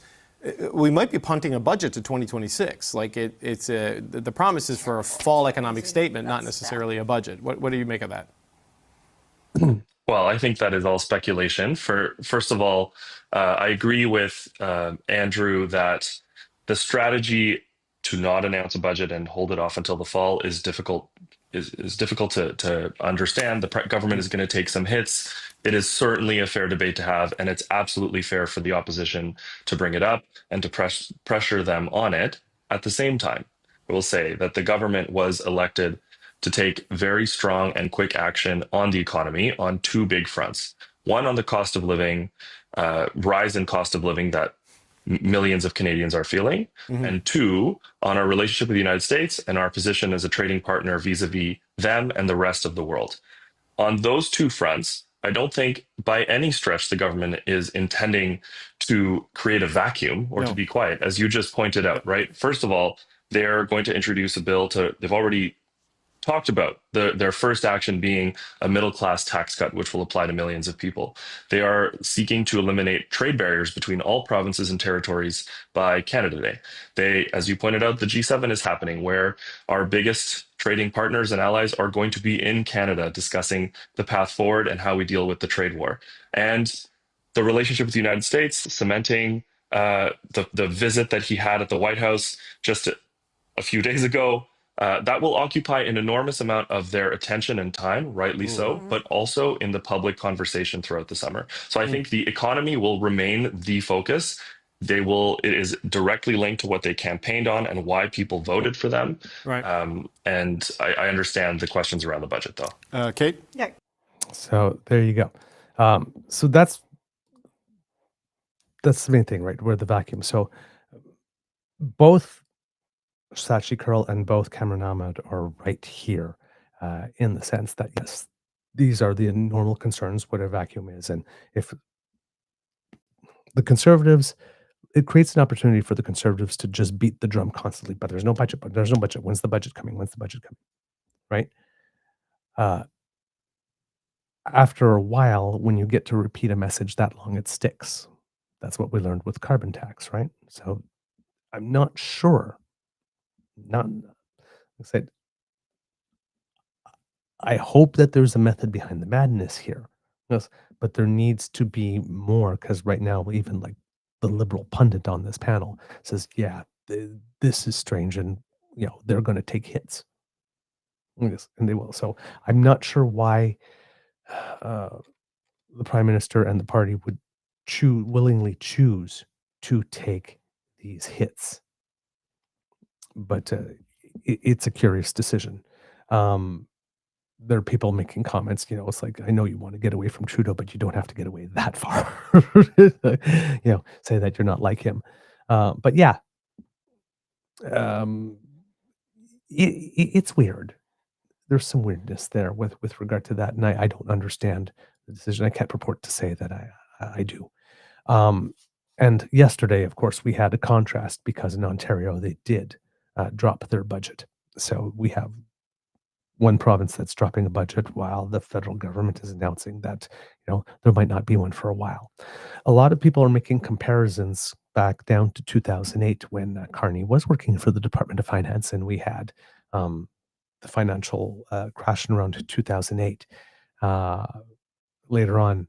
And it seems that then I think there was a government that came into place. I think there was a need to budget. I can't remember the specific details off the top of my head. Unfortunately, I'm so sorry. But that budget process had to be done relatively quickly, and I believe that the House started to sit again on February 6th, and on May 2nd, there was a budget. So it is possible to do it in that short of time. But I think we also remember that when we got the fall economic statement, like that budget did not survive, right? Because that was pre-crash, and then the crash happened in 2008, and then we got that fall economic statement where Mr. Flaherty missed the projection first by about 30-something billion dollars, and then had to revise it saying, oops, I'm going to miss it by 50. So while a lot of people are saying, it can be done that quickly,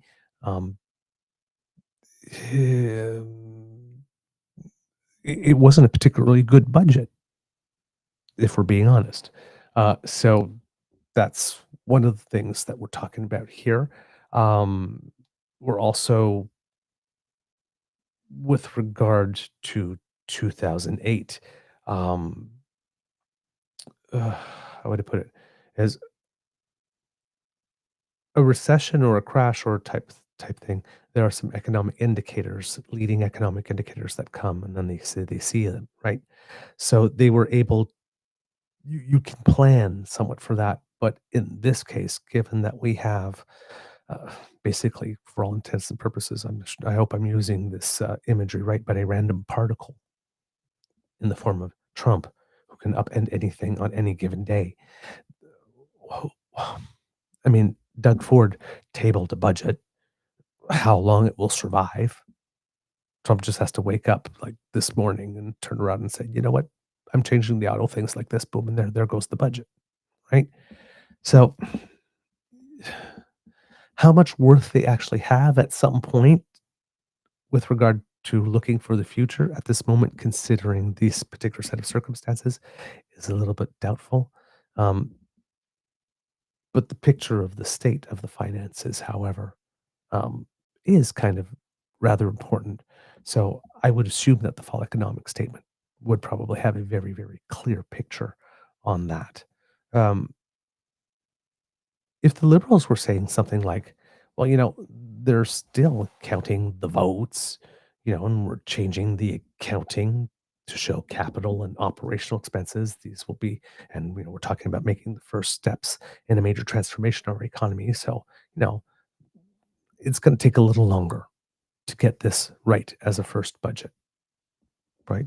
Mark Carney could turn around and says, you know, I'm a very serious financial person. I'm not going to present half a budget or just something to get it done under the wire. I'm going to present a full budget, and it will be ready when it's ready, and it'll be a serious document, right? You can say that.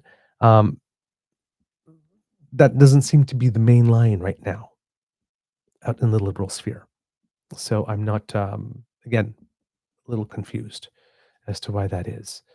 You have some reaction from the conservatives when you're talking about Pierre, who's apparently learning and growing to show that he can change, basically saying that a lack of budget signifies a lack of a plan.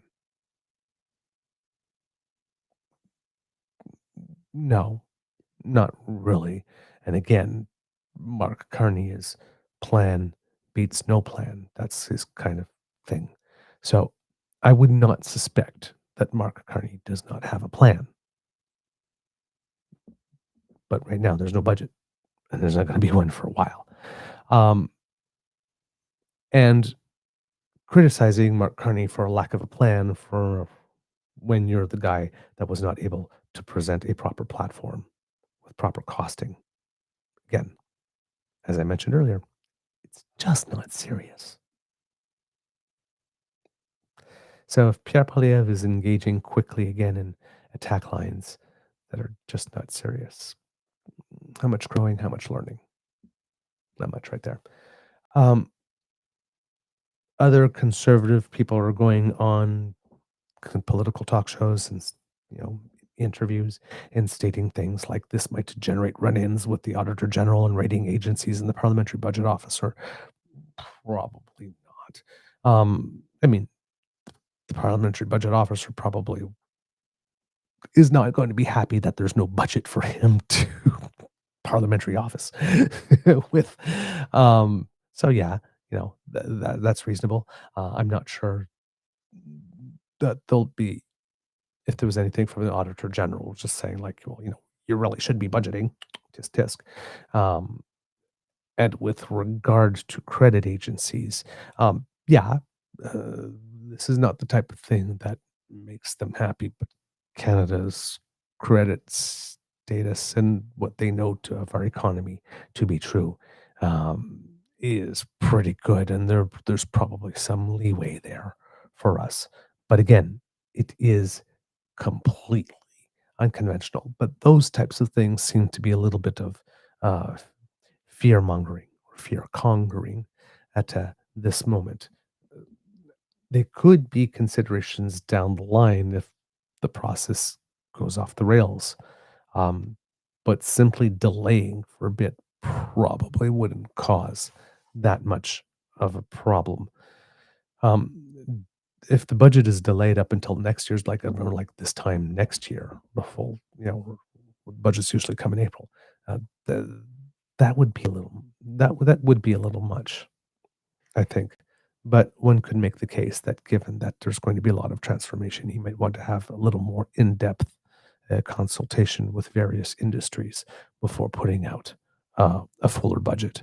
But if that's the case, just say it. Just don't say nothing if you actually have an answer, and it will do. Right? That's sort of my thing here. So hopefully we'll be getting some clarity on that. Pierre Poilievre has also said, hinted that he will not oppose things reflexively, which is nice because the opposition party never should in the first place. And that is what they had been doing. One of the problems that we have, again, is that privilege motion, because privilege motions, unlike bills, which die on the order paper, privilege motions survive from session parliament to session parliament. So the Conservatives would have to lift it for stuff to be able to continue. There are some Conservatives who, again, giving interviews are indicating that the privilege motion will not return immediately. But they seem to be talking about it as a sort of Damocles that they're going to keep on holding over the head of the government. So at one point they can say, well, you know what? We don't like you anymore. You're not doing what we like enough. So we're going to introduce that privilege motion again. We're going to ask you again to surrender those documents, which, of course, by parliamentary convention, they must surrender them. But the Conservatives wish to use those documents to then give them to the RCMP for some type of investigation. And the RCMP has been explicitly on the record telling people, do not do this. So the Liberal government is not producing the documents because the RCMP says, do not do this. This will not be helpful. It could even actually hurt the case. The Conservatives are going, well, whether it would hurt the case or not, we are entitled to have these documents because we asked for it, and there's something in Parliament that says you must give them. So give them.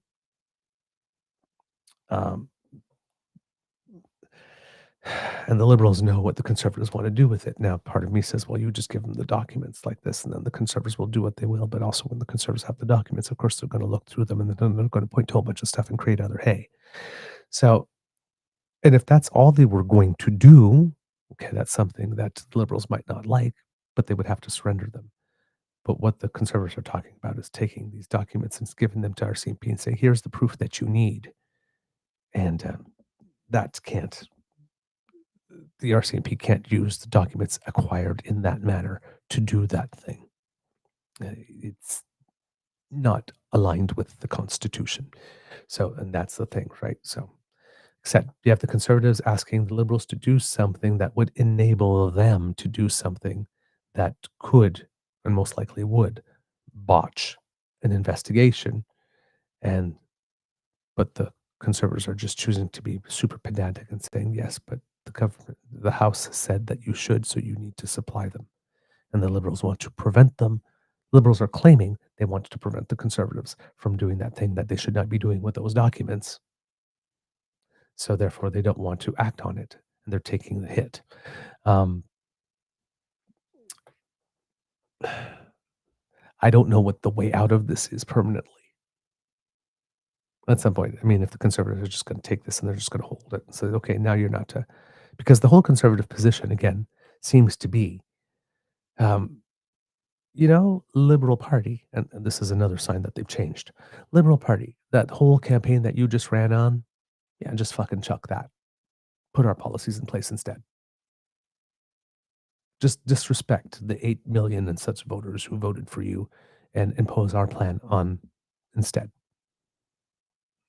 Which doesn't sound to me like change or learning or growing because, I mean, that's been this whole thing on every budget or climate policy or whatnot. It's just been, disregard your policy, implement ours instead. We'll vote for you if you implement our policy rather than yours. Then you'll get our vote. So it's not, again, it's not serious. It's not serious. Conservatives also say that they're prepared to work through the summer in order to get a budget ready. But that too is not particularly credible because on the show many, many, many times now you've heard us talk about the Conservatives saying, oh, they're planning to hold up Parliament throughout the summer or they're planning to hold up Parliament throughout Christmas. And then what happens? Every single time, suddenly the work just gets done at the last minute and 2 or 3 days before session was supposed to end, session adjourns. So not only did they not stay and fight throughout the whole holidays, they left 2 or 3 days earlier than originally planned. So had they once done that, well, or twice, or had regularly done that, or followed through when they said they were going to do that, that would be credible. But there's just no credibility there. I mean, and this again from a leader who did once make his party stay all night to vote no to absolutely everything reflexively, which he says he's not going to do, while he went off to first day of Hanukkah lighting ceremonies and a big fundraiser. But he brought back McDonald's for the kids. So, I mean, this is a man that doesn't want to do the heavy lifting himself, right? Clearly. So there is no way that Conservatives under his leadership are going to stay through the summer. No way.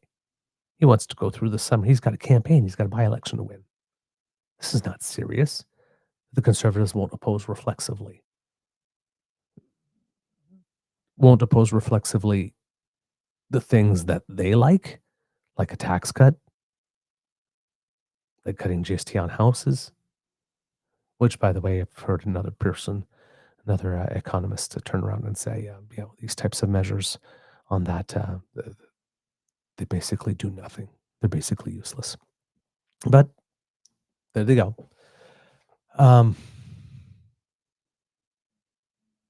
These are things that conservatives agree with, so of course they're going to have no problem passing them. But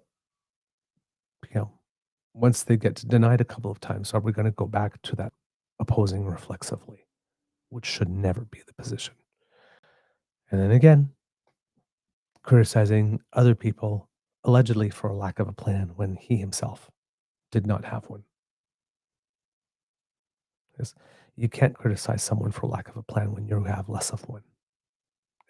Again, it's not serious. So again, the conservative position, while sometimes in softer tones and things like this, when saying some things we won't oppose reflexively, which seems to say, oh yes, we intend to cooperate again, but it's not really. It's not really. So if there's some learning and growing going on within that party, I'm not exactly sure how it's happening, right? And we saw the same thing with Pierre Poilievre on the day of the cabinet. Basically it was cabinet broken. As the cabinet members were being announced, he was basically stating why each one of them was like terrible and not good, and rather than, oh well, that's an interesting choice, maybe we could work with them with this, right? It was just all negative all the time. So he's not really there, which is a shame.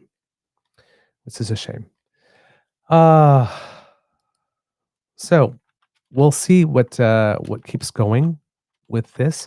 But yeah, we are in a very unconventional situation with regard to budgeting at the federal level. At the provincial level, when we're talking about Ontario, this is from Lane Harrison from CBC.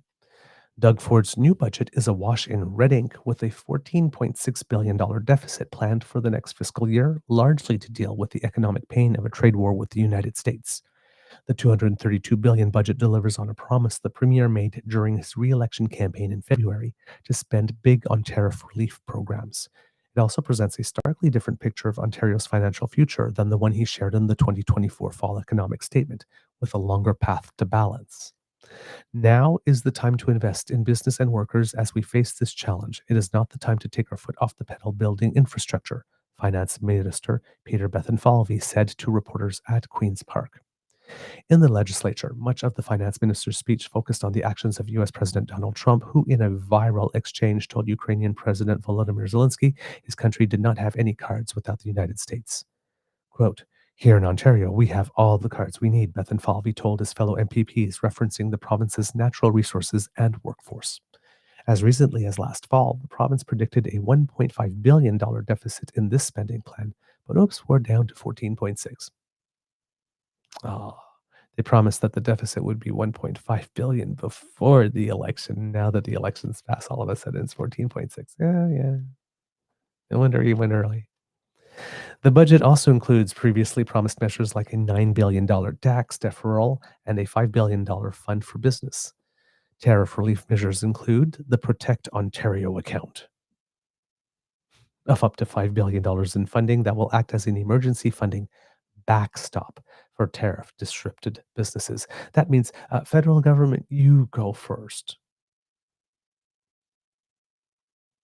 And then if there's not enough, well, we have a backstop. So that's not $5 billion. That might not be spent because if the government of Ontario decides that the federal government has done enough and that there's no need for their $5 billion, well, then that just disappears. So he gets all the hit from the announcement. He doesn't actually have to deliver the money. Tax deferrals from April to October for about 80,000 businesses, costing the province's $9 billion, a relief program modeled after one the province implemented during the pandemic. So again, deferral, which means that they're still going to have to pay the tax. It's just money that would be coming in later, unless later on it is forgiven. But at the moment, it's just a deferral. A trade-impacted communities program providing up to $40 million in grants to communities and local industries. These are communities and local industries that could be affected by tariffs in other ways, like, for example, a community where, like, the majority of the economic activity is related to an industry that has been tariffed, and therefore, it's particularly devastating to that community. It seems to me that $40 million is not a lot in a province of 16 million people, which is the largest one. It doesn't seem like it's a lot. And $20 million in spending on new training and support in communities that experienced mass layoffs.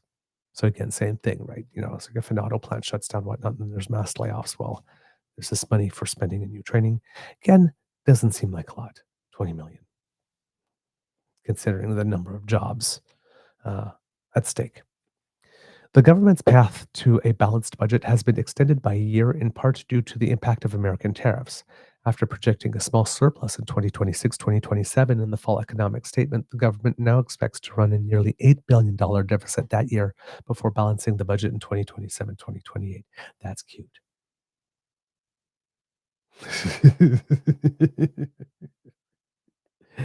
We were going to have a $1.5 billion deficit, but now it's 14.6. But don't worry, we're gonna drop. If things go south with Trump, even though we're projecting to go to 14.6 this year, because things will get so much better that it will only be 8 billion the next year, and the following year we're going to be able to balance it.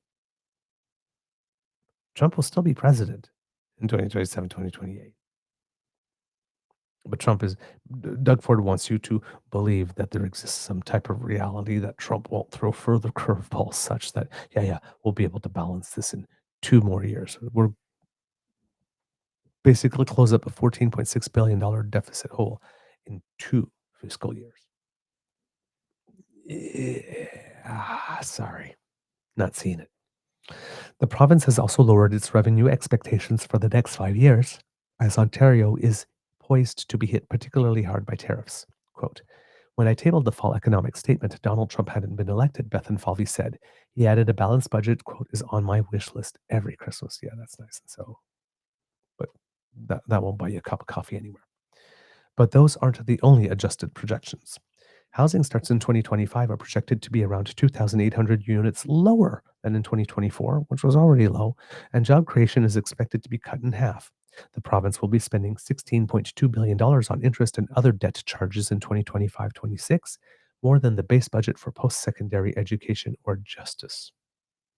The drop in housing starts is another sign that the Ford government is struggling to hit its goal of getting 1.5 million homes built by 2031, which would require 100,000 housing starts per year.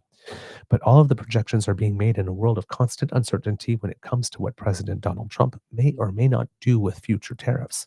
If the economic situation turns out worse than expected, the deficit could be as high as $17.1 billion. The budget also shows that Ontario's total debt will rise to $489.8 billion in 2025-26. During the 2018 campaign, the Progressive Conservatives said that if Kathleen Wynne Liberal government was re-elected, it would pile onto our debt. Since the 2020, Ontario's debt has risen by about 21% under the Ford government, according to the budget. Kathleen Wynne would have been disastrous. She actually had brought our budget into balance by the time she left office. But Ontario's debt has risen by 21%. Now, of course, Ontario also had COVID to deal with, but 21% under the Ford government, with no relief in sight, and the claim that we will be back in budget balance 2 years being just not serious. Leader of the official opposition, NDP Marit Stiles, calls the document, quote, a Band-Aid budget, quote, for families wondering how they'll make ends meet this summer, for overworked healthcare or education workers, for auto workers who are worried about their livelihoods. This budget delivers little hope and no reassurance, she said. Liberal finance critic Stephanie Bowman slammed the government for failing to meet the moment. The Tories should have cut taxes to help families address the affordability crisis and the impact of the tariffs, she said. Quote, it's an understatement to say that what the finance minister delivered is underwhelming and insufficient, Bowman said. Green Party leader Mike Schreiner said the government doesn't have the fiscal capacity it should to address tariffs because of past spending decisions. Quote, "This is the government that spent $3.2 billion sending $200 checks to millionaires and billionaires." There you go.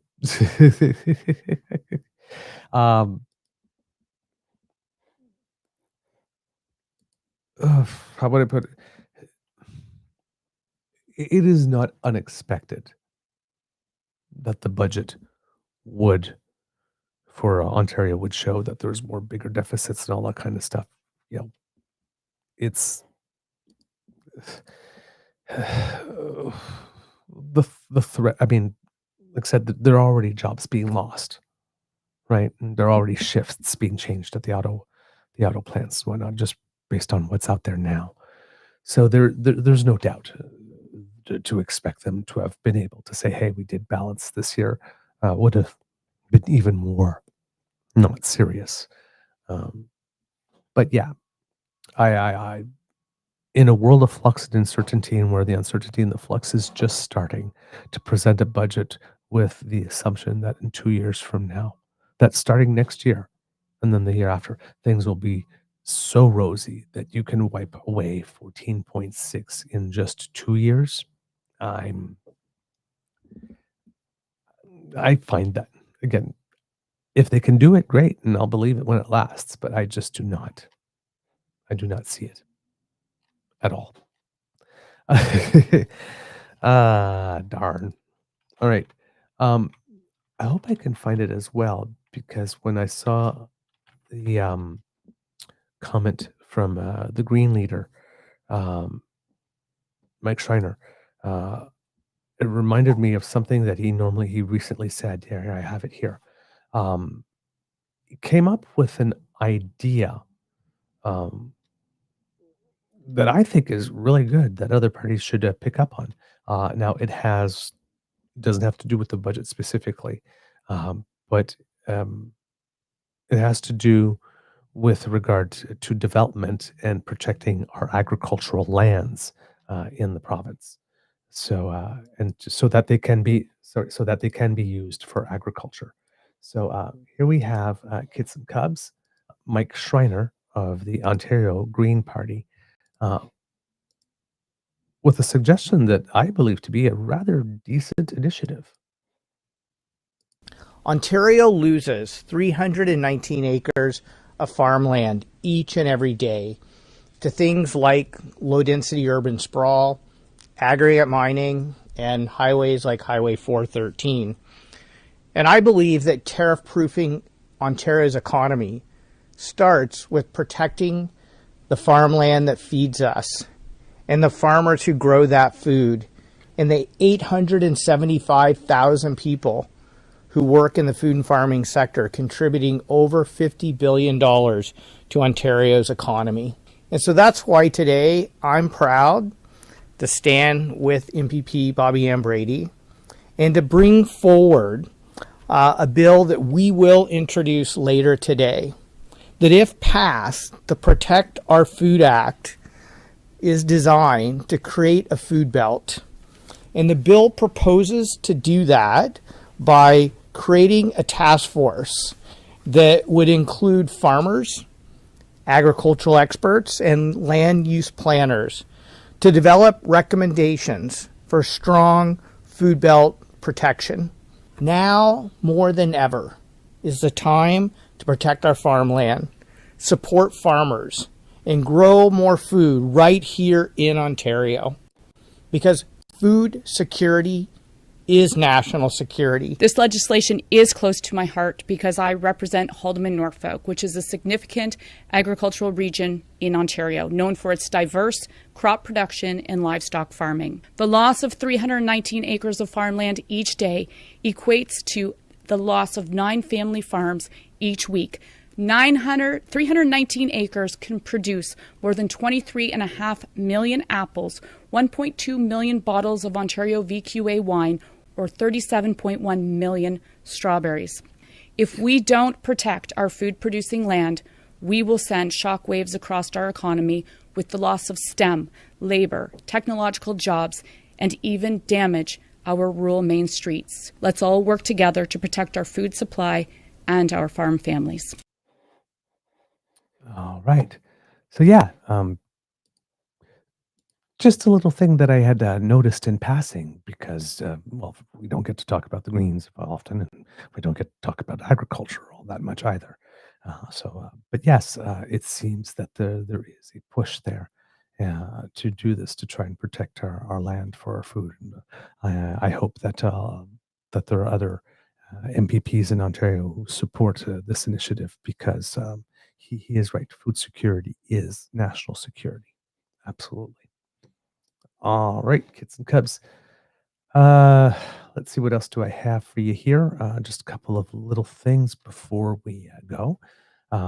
With regard to cabinet, of course, right? You make a lot of people unhappy because there are people left out, but there are other things too, right? There are committees and chairmanship of committees and whatnot. So there are other goodies and stuff like that to be handed out.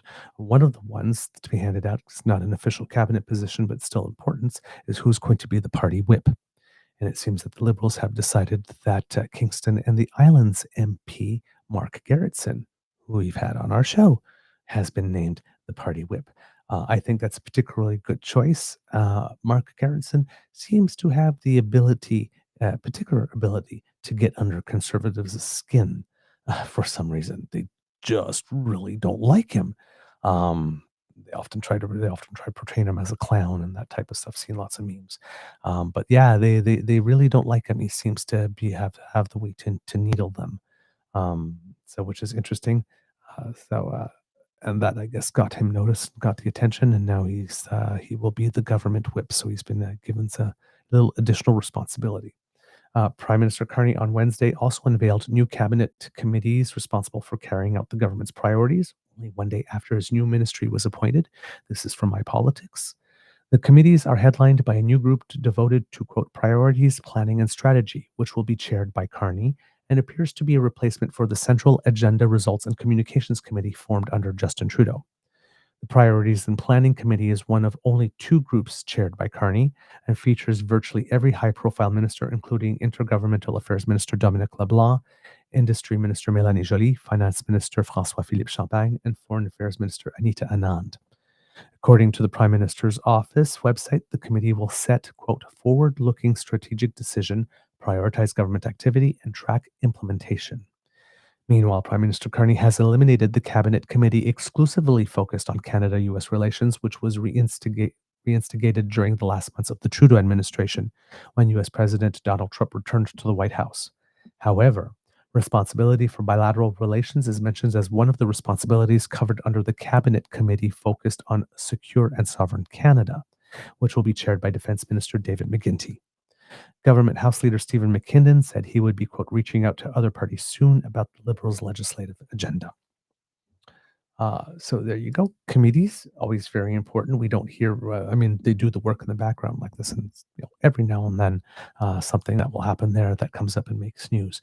But committee work is very important because when the bills, I believe, when the bills pass second reading, that's where they go to so that they can be examined clause by clause by the members of the committee, and they can bring experts in to come to testify stuff. And then what gets presented, those amendments get presented, and then they get voted on voted on committee, and then you get this bill, and that shows up for third reading.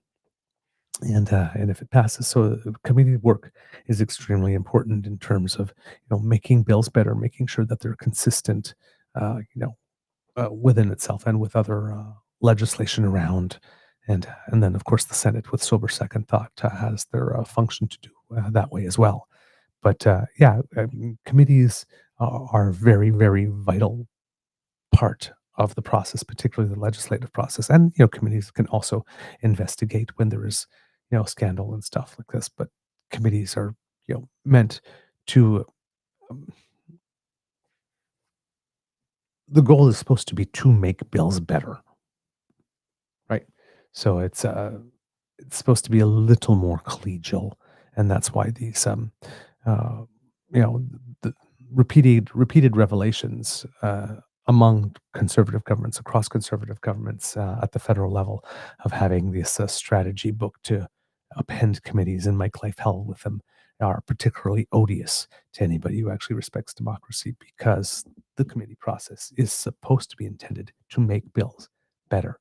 And with that type of behavior, that seems to be the last priority of those who are engaging in that behavior, which is a little sad.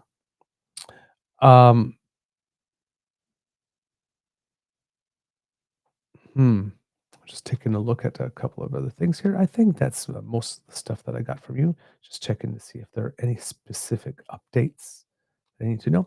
No specific updates. All right. We didn't do it at the beginning of the show, but Winnipeg Jets. Boom. Good match yesterday. 4-0 victory. I think there was an empty netter in there as well. But a good match. They still trail the Stars 3-2 in the series. So lots, I mean, they basically have to win outright. They have to win 3 in a row if they're going to move on. So, but hey, it is 3-2. And I believe that the series comes back to Winnipeg. And again, if you can win that one at home, when you get to game seven, anything can happen. So tonight, there will be a do-or-die game for the Toronto Maple Leafs against the Florida Panthers, and that will be in Florida. So that's going to be a little bit of a tougher row to hoe for the Maple Leafs when you're playing in someone else's home to win. And the Leafs must win. So that match will be going at 8 p.m. Eastern today. Leafs are down 3-2 in the series, so they do need to win out the next two in order to move forward. We'll see what happens. I don't believe that there's a PW. Yes, there's a PWHL match tonight as well. Ottawa Charge, Montréal Victoire. Ottawa has a chance to clinch the series here because they're leading 2-1. That will be at 7 p.m. And yesterday at the IHF World Hockey Championships, Canada did defeat Austria 2-1 for Canada to remain atop the pool. They're tied with Sweden at 12 points, but on the goal differential, Canada has the first place in that one. So there are 4 matches in the first initial 7-match round robin pool play before we figure out what's happening. But based on the points right now, it is looking very positive for Canada to be moving on to the next round. All right. And what else do we have for you if we're talking about stuff? Also wanted to mention that, again, Victoria Mboko, who we keeps on talking about, keeps on plugging along. She won her match yesterday, defeating someone who was ranked number 45 in the world. Remember, she entered this tournament ranked 156th in the world, and has never been a top 100 player. She's just a new player coming up. So she's playing right now like she's top 50 in the world. It's just, I swear, she's a bit of a phenom. This young lady. We haven't had somebody, a phenomenon, come on so young like this. I think since Jenny Bouchard. I guess you could count Bianca Andreescu because she's kind of sort of like just popped out of nowhere and then won the US Open. But this is more the way that Milos Raonic came up through the rankings. When I first saw his name, it's like, you know, he wasn't in the rankings at all, and all of a sudden he was there, and like very quickly he was like climbing them up, and it only took him like 1 or 2 years from the point like he entered the top 1,000 to make it into the top 100, which is like extremely fast progress. So do keep your eye out on her, out for her. She is playing at a tournament in Parma, Italy, and she has advanced to the semifinal, where she will be playing a Romanian named Irina Begu, who is ranked 85th in the world, if I'm not mistaken, 83rd in the world right now. So technically on paper, an easier match than the one that she had yesterday. So, hey, no reason to hope, no reason to bet against her. Let's just put it that way.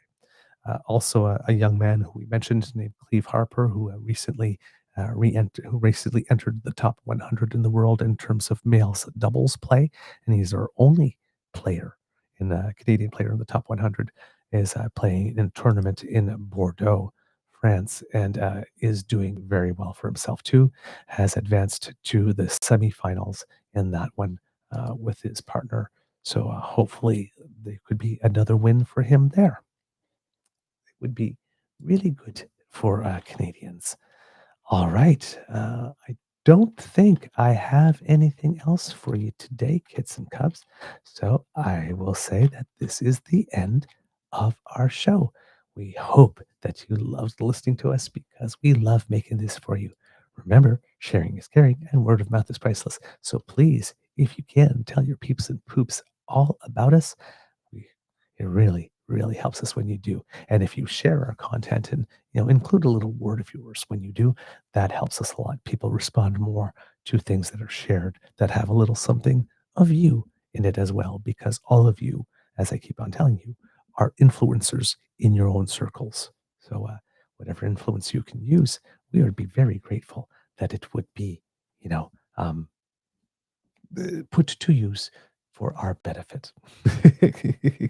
Now, kids and cubs, if you do want to make sure that you do not miss an episode, because sometimes you are busy and you are on the go, and you can't just sit there and watch a screen.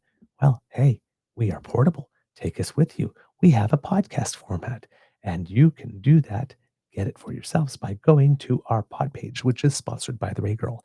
Podpage.com/the True North Eager Beaver, with a hyphen between each one of those words. And when you go there and click subscribe, well, when we have something fresh off the bandwidth, it comes directly to you. Or if you're watching right now, you can just scan that QR code that's appeared on the screen, and that will take you right there. Thank you so much. By the way, if you happen to listen to us on podcast, Apple Podcast, or any that allows you the chance to give stars or reviews, please do. It helps us with the algorithm too. Okay. If you would like to help us in other ways, grab your surfboard, because Kit Elaine and Kit Cassie are beckoning you to come on down to the True North Eager Beaver Media Incorporated YouTube page, where we have 3 buttons for you: like, share, and subscribe. Remember, if you're watching live, if you smash now, you don't have to remember to do it before you leave, but click our buttons. That too helps us with the algorithm. And we thank you so much for your help. If you would like to provide assistance to us in yet another way, kids and cubs, we do incur some costs to bring this show to you. And if you would like to help us with that, we would be very, very grateful for your support. Enthusiastic expressions of encouragement can be sent to our coffee page. That's coffee, ko-fi.com/eagerbeaver, all in one word, where you will find the emergency hydration fund, where every day we work to fight the scourge that is dry beaver. Do your bit to keep your favorite beaver moist. Big contribution today. Now, or you can scan that QR code if you're watching that just appeared in the corner. Now, if you're not able to make a financial contribution, please do not worry, kids and cubs. That's quite all right, because the only tariff that we charge on this show is your attention and your participation. And you've already got that covered, so we have no problem. Those gifts mean the world to us, and we're very grateful to receive them, because we know that you have lots of choices. There's a lot of things soliciting your attention, so that you choose to give it to us. That means a lot, and we respect that, and we hope that you feel that in our content. All right, because democracy is something that you do, kids and cubs. Remember, if you live in Quebec and if you have registered, the vote for the Quebec Liberal leadership race will take place from June 9th to the 14th, with the results being revealed on July 14th, 1 month later. Also, because democracy is something that you do, kids and cubs, as you know, we've talked about it on the show, there's a GoFundMe in place for former CEO of the Alberta Health Services, Athana Metsalopoulos, who is being subjected to warfare from the provincial government there, and definitely needs the help of Canadians so that she can bring her case to court, because it seems that she has uncovered some things that should not be happening with public dollars with regard to how they're being spent for private surgeries. So, if you would like sunlight to come to this, because it is the best disinfectant, and if you would like to be able to witness Miss Metsalopoulos having her day in court so that this can be studied, and if there is indeed something for a verdict to come down, that might require the government to clean itself up and might even get the public so mad at the government that they might want a new one. You got to support the GoFundMe. So if you look it up on the web, Kits and Cubs, it's a GoFundMe, and it's Medicine Hat Awareness Grassroots Group for Integrity and Justice is the name. The goal is $100,000. They have raised $80,970 so far, so they are 81% of the way to their objective. So if there's any way there that you can help, that would be very, very, very good. And Athana Metsalopoulos has also stated that any funds above that which are needed will be donated to a charity, and she's proposing that the funds go to the Alberta Cancer Foundation, and saying that that donation would be clearly acknowledged, and that the total amount is not from her, but that it reflects the intentions of those who donated to the GoFundMe. So there you go, Kids and Cubs. Great opportunity to get some democracy, great opportunity to get some transparency, great opportunity to force some accountability on the UCP government. So if you think this is a worthwhile initiative, please do contribute it. That's something that you can do for democracy today. All right. Words of wisdom. Kids and Cubs, stretch. Stretch. Had a tennis lesson last night. Went very well. I based on how I feel today, I probably did not stretch enough yesterday before doing it. So stretch. Just stretch. Never miss an opportunity to stretch. Not just your body, your mind. Yeah. Okay. I think that's all I got. So, Kids and Cubs. Could be a tough world out there. So please be kind to and gentle with yourselves. And now, time for the audience participation. You know what to do, Kids and Cubs. On 1, 2, 3. Let me hear it. You want me to cue the cock? I can do that for you. Coming right up. You are listening to a True North Eager Beaver Media Incorporated podcast. The True North Eager Beaver podcasts are proudly brought to you by our founding sponsors, the Misfit Mysteries from Corvid Moon Publishing, your source for science fiction, fantasy, and cozy mysteries featuring a broad diversity of characters. CanadianTarot.com, their uniquely Canadian online eclectic tarot community, and the Peppermaster, hot pepper sauces made from farm-fresh ingredients to thrill your taste buds and expand your mind. We are grateful to the Crier Media Network for its support, Pete Jarvis for our artwork, and Paul Joseph Something for our opening and closing sequence music.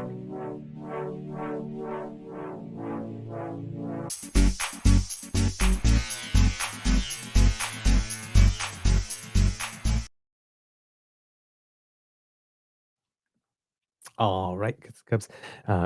Don't have much of an Easter egg, so since we started out the show with a couple of funnies, might be time for the return of a few dad jokes. All right. Why did the donut go to the dentist?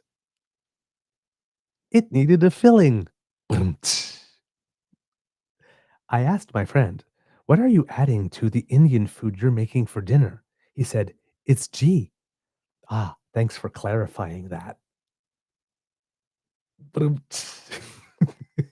And last one. Did you hear about the food fight in the kitchen? Some fish got battered.